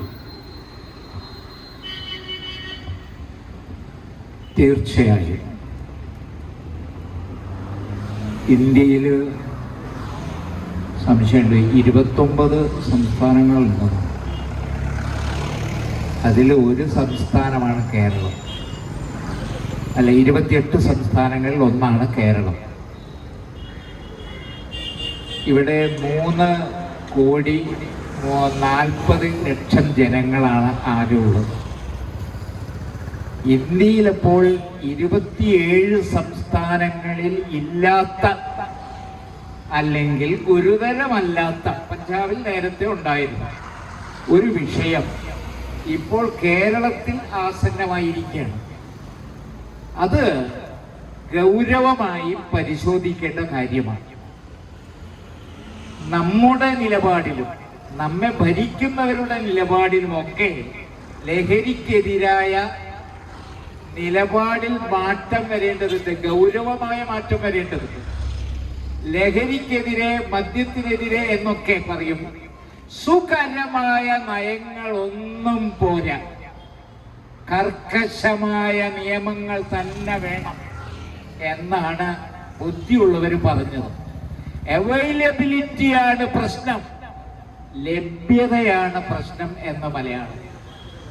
അപ്പൊ ആ ലഭ്യതയെ ഏതെല്ലാം തരത്തിൽ മറ്റ് 27 സംസ്ഥാനങ്ങളിൽ സാധിക്കുമെങ്കിൽ ഈ 28ാം സംസ്ഥാനത്തിൽ വെറും 3,40,00,000 ജനങ്ങളുള്ള സംസ്ഥാനത്ത് സാധ്യമാണ്. അതിനാണ് ഞാൻ എൻ്റെ ആമുഖത്തിൽ പറഞ്ഞത്, നമ്മുടെ ഈ ചെറിയ ഇടപാടുകളൊന്നും മതിയാവില്ല, സർക്കാരിന്റെ നയം ശക്തമായിരിക്കണം. അതോടൊപ്പം തന്നെ നമ്മുടെ നിയമങ്ങൾ കർക്കശമായിരിക്കണം. അതോടൊപ്പം ജനബോധം ഉണരണം. അതോടൊപ്പം നല്ല ശിക്ഷ കിട്ടുമെന്ന ഒരു മുന്നറിവ് ഉണ്ടാവണം, അതിനുള്ള സംവിധാനം ഉണ്ടാകണം. ഒരു കാര്യം കൂടി ഞാൻ അതിൽ വിട്ടുപോയി ചേർക്കണം. 2ാം ക്ലാസ് മുതൽ കുട്ടികൾക്ക് ലഹരി വിരുദ്ധ വിദ്യാഭ്യാസം നൽകണം. അതിനെന്താ ഇത്ര ബുദ്ധിമുട്ടെന്ന് എനിക്ക് എത്ര ആലോചിച്ചിട്ടും മനസ്സിലാവാത്ത കാര്യമാണ്. ഒരു നയാ പൈസയുടെ പ്രത്യേക ചെലവില്ലാത്ത കാര്യമാണ്. ഇപ്പൊ ചില പാഠങ്ങള് ചില ക്ലാസ്സുകളിൽ ഉണ്ടെന്നല്ലാതെ ഇത് കുട്ടികളെ ചെറുപ്പത്തിലെ പിടിക്കുക എന്ന് പറയുന്ന ഒരു നയമുണ്ട്. അവരുടെ മനസ്സില്, അവരുടെ ബുദ്ധിയില് ചെറുപ്പത്തിൽ തന്നെ ഇതിനെതിരായ ആശയം അതിശക്തമായി സ്കൂളുകളിൽ നിന്ന്, വിദ്യാഭ്യാസ സ്ഥാപനങ്ങളിൽ നിന്ന് ഉരുത്തിരിഞ്ഞു വരേണ്ടതുണ്ട്. അത് ഗൗരവമായി ചെയ്താൽ തന്നെ വലിയ മാറ്റങ്ങൾ സംഭവിക്കും. പിന്നെ നമ്മൾ ഈ പറയുന്ന പല കാര്യങ്ങളും നിങ്ങൾ പലപാട് ശ്രദ്ധിക്കണം. ഇപ്പൊ രക്ഷിതാക്കളുടെ അവസ്ഥ, രക്ഷിതാക്കൾ ശ്രദ്ധിക്കണം. അതിന് ഒരുപാട് കാര്യങ്ങൾ പറഞ്ഞിട്ടുണ്ട്, എനിക്കറിയാവുന്ന കുറെ കാര്യങ്ങളാണ്. നിങ്ങൾ ബാഗ് പരിശോധിക്കണം. ഇന്ന് രക്ഷിതാവ് എവിടെയാണ് എന്നാദ്യം നിങ്ങൾ ചിന്തിക്കേണ്ടത്. കേരളത്തിലെ ബഹുഭൂരിപക്ഷം വരുന്ന രക്ഷിതാക്കൾ ഇന്ന് എവിടെയാണ്? വീട്ടിലാണോ അല്ല വീടിന് പുറത്താണോ എന്നത് ഗൗരവമായ ചിന്തയാണ്. 2, എത്ര കുട്ടികൾ ഇന്ന് ഇവിടെ ആരോ സാറാന്തോന്ന് പറഞ്ഞത് 2 കുട്ടികൾ ഒരു പ്രശ്നമാണ്, ഒരു കുട്ടി ഒരു പ്രശ്നമാണ്. ആ കുട്ടിക്ക് പരമാവധി ലാളനയും ചോദിക്കുന്നത് എന്തും നൽകുകയും ചോദിക്കുന്നതെല്ലാം വാങ്ങിക്കൊടുക്കുകയും അവന് അനിഷ്ടകരമായതൊന്നും പ്രവർത്തിക്കാതിരിക്കുകയും ചെയ്യുക എന്ന ഒരു പരിപാടിയിലേക്ക് വന്നിരിക്കുന്നു. അല്ലെങ്കിൽ അവൻ ഭയങ്കരനാവും, ഗംഭീരനാവും. അതുകൊണ്ട് ആ സാഹചര്യങ്ങളെല്ലാം മാറിക്കഴിഞ്ഞു. വളരെ പറഞ്ഞില്ലേ, 5 മുറിയിൽ 2 പേർ, അതൊരു വലിയ കാര്യമാണ്. ബന്ധങ്ങൾ, ആ ബന്ധങ്ങളിൽ വന്നിരിക്കുന്ന ശൈഥില്യം. അപ്പൊ ഇവിടെ രക്ഷിതാക്കളെ എല്ലാവർക്കും ഇരുന്ന് കുട്ടിയെ നേരെയാക്കാനുള്ള ചുറ്റുപാടുള്ള ഒരു കേരളമാണോ നമ്മുടെ കേരളം എന്ന് ഗൗരവമായി ചിന്തിക്കുക. അപ്പൊ ആരെങ്കിലും ഒക്കെ ഏൽപ്പിച്ചിട്ട്, കുട്ടികളെ ഏൽപ്പിച്ചിട്ട് പോകണം. അവരെ കുറ്റപ്പെടുത്തിയിട്ട് കാര്യമില്ല. ഇവിടെ സാമ്പത്തികമായുള്ള പ്രശ്നങ്ങളും കാര്യങ്ങളും ഒക്കെ ഉള്ളതുകൊണ്ട് ജോലിക്ക് ഏതാണ്ട് 40 ലക്ഷത്തോളം കേരളീയര് പുറത്തു നിൽക്കുകയാണ്. അപ്പൊ നാം പറയുന്നത് കുറെ കൂടി പ്രായോഗികമായ കാര്യങ്ങളായാൽ കൊള്ളാം. അതുകൊണ്ടാണ് പറയുന്നത്, അതിന് രക്ഷിതാക്കളുള്ളിടത്ത് രക്ഷിതാക്കൾ ഗൗരവമായി ശ്രദ്ധിക്കട്ടെ, ശ്രമിക്കട്ടെ, കുഴപ്പമൊന്നുമില്ല. പക്ഷെ ഏറ്റവും ഫലപ്രദമായൊരു കാര്യം, 2ാം ക്ലാസ് മുതൽ ഒരു കുട്ടിയുടെ മനസ്സിലും തലയിലും, അത് മദ്രസയിലായാൽ പോലും ശക്തമായ രീതിയിൽ ഈ ആശയത്തെ കൊണ്ടുവരാൻ സാധിച്ചു കഴിഞ്ഞാൽ നമുക്കൊരു 80-90% രക്ഷപ്പെടാൻ സാധിക്കും എന്ന അഭിപ്രായമാണ് എനിക്കുള്ളത്. Thank you. നമ്മൾ സമയം ഏതാണ്ട് നമ്മൾ ഉദ്ദേശിച്ച സമയത്തിലേക്ക് അടുത്തിരിക്കുകയാണ്. ഇതൊരു ക്രോഡീകരണമാണ്. നമ്മെ സംബന്ധിച്ചിടത്തോളം നേരത്തെ മൂവരും സൂചിപ്പിച്ച വിഷയത്തിൽ നമുക്ക് വിസ്ഡം ഇസ്ലാമിക് ഓർഗനൈസേഷനെ സംബന്ധിച്ചിടത്തോളം അതിൻ്റെ ഘടകങ്ങളായ സ്റ്റുഡൻസ്, യൂത്ത് ഓർഗനൈസേഷൻ ഒക്കെ തന്നെ ഇതുമായി ബന്ധപ്പെട്ട്, ലഹരിയുമായി ബന്ധപ്പെട്ടും സമൂഹത്തിൽ നടക്കുന്ന മറ്റുള്ള ലിബറലിസം, അതല്ലെങ്കിൽ അത്തരത്തിലുള്ള സമൂഹത്തിൽ നമ്മൾ അനുഭവിക്കുന്ന ഒരുപാട് പുതിയ പുതിയ തിന്മകൾ നമ്മൾ ഒരു ദിവസം കേട്ടുകൊണ്ടിരിക്കുകയാണ്. അപ്പോൾ ആ അത്തരത്തിലുള്ള കാര്യങ്ങളൊക്കെ ഉൾക്കൊള്ളിച്ചുകൊണ്ടുള്ള ബൃഹത്തായ പരിപാടികളാണ് സംസ്ഥാനത്തുടനീളം നമ്മൾ വിസ്ഡം ഓർഗനൈസേഷനെ സംബന്ധിച്ചിടത്തോളം നടത്തി വരുന്നത്. ഡയലോഗ് എന്ന പേരിൽ ഇത്തരം ചോദ്യങ്ങൾക്ക് മറുപടിയായി കേരളത്തിൽ ഇനി ഇൻഷാ അല്ലാഹ് അടുത്ത് നമ്മൾ നാദാപുരത്ത് ഒരു പ്രോഗ്രാം വെച്ചിട്ടുണ്ട് അടുത്ത മാസം. അത് വ്യത്യസ്ത സമയങ്ങളിൽ നടന്നുകൊണ്ടിരിക്കുന്നത്. അതുപോലെ തന്നെ മറ്റുള്ള പ്രോഗ്രാമുകളൊക്കെ തന്നെ അതുപോലെ സമൂഹത്തിൽ നടക്കുന്ന ഇത്തരം തിന്മകൾക്കെതിരെ അല്ലെങ്കിൽ ഇത്തരം വെല്ലുവിളികൾക്കെതിരെയൊക്കെ തന്നെ ഓൺലൈനിലൂടെയും നമ്മുടെ വിസ്ഡം ഗ്ലോബൽ ചാനലായ യൂട്യൂബ് ചാനൽ വിസ്ഡം ഗ്ലോബൽ TV-യിലൂടെയൊക്കെ തന്നെ പല പ്രോഗ്രാമുകളും, അതിലുപരി 24 മണിക്കൂറും ധാർമ്മിക ബോധം ആളുകളിലേക്ക് എത്തിക്കുന്ന ഓൺലൈൻ റേഡിയോ ആയ പീസ് റേഡിയോ ഒരു സംവിധാനമാണ് നമ്മെ സംബന്ധിച്ചിടത്തോളം. 24 മണിക്കൂറും ഓൺലൈനിലൂടെ ലഭ്യമാകുന്ന ഒരു റേഡിയോ ആണ്. ആ റേഡിയോയിലൂടെയൊക്കെ തന്നെ സമൂഹത്തിലേക്ക് ഇത്തരം കാര്യങ്ങൾ നമ്മൾ ഉത്ബോധിപ്പിച്ചുകൊണ്ടിരിക്കുന്നുണ്ട്. എന്നും ഇത്തരത്തിൽ ഈ ഒരു ലഹരിയുമായി ബന്ധപ്പെട്ട് ഇതിനെതിരെ പ്രവർത്തിക്കുന്ന ഏവർക്കും ഏത് സമയവും നമ്മളുമായി ബന്ധപ്പെടാം. ഇൻഷാ അല്ലാഹ് എന്നും നമ്മൾ ഈ ഒരു വിസ്ഡം കൂട്ടായ്മ നിങ്ങളോടൊപ്പം ഉണ്ടാവും. ഇനി അടുത്തൊരു ക്രോഡീകരണമാണ്. നമ്മളത്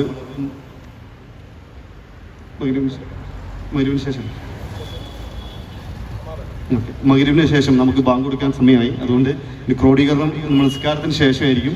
അപ്പോൾ അംജിദ് മദീന അതിന് വേണ്ടിയുണ്ട്. ഇൻഷാ അല്ലാഹ് നമ്മൾ എത്തിച്ചേർന്ന എല്ലാവർക്കും ഈ ഒരു അവസരത്തിൽ വളരെയേറെ ഹൃദയത്തിൽ തട്ടി തന്നെ നന്ദി പറയുന്നു. ഇത് നമ്മൾ ഈ തൽക്കാലം ഈ ഒരു സെഷൻ നമ്മളിവിടെ അവസാനിപ്പിക്കുകയാണ്. ഇനിയും ഇത്തരം അവസരങ്ങൾ നമ്മൾ ഉണ്ടാക്കണം, നമ്മൾ ഒരുമിച്ചിരിക്കണം, സമൂഹത്തിന് പറഞ്ഞു കൊടുക്കേണ്ട കാര്യങ്ങൾ നമ്മൾ പറഞ്ഞു കൊടുക്കണം. ഏതെങ്കിലും ഒരാൾക്ക് കത്തിയാൽ നമ്മെ സംബന്ധിച്ചിടത്തോളം അതാണ് ഏറ്റവും വലിയ പുണ്യം.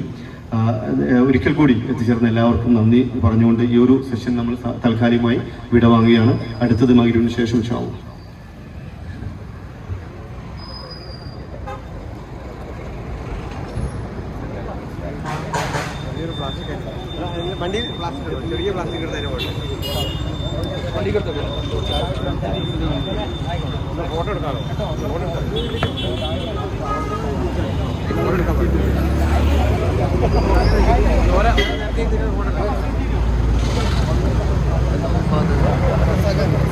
Saga.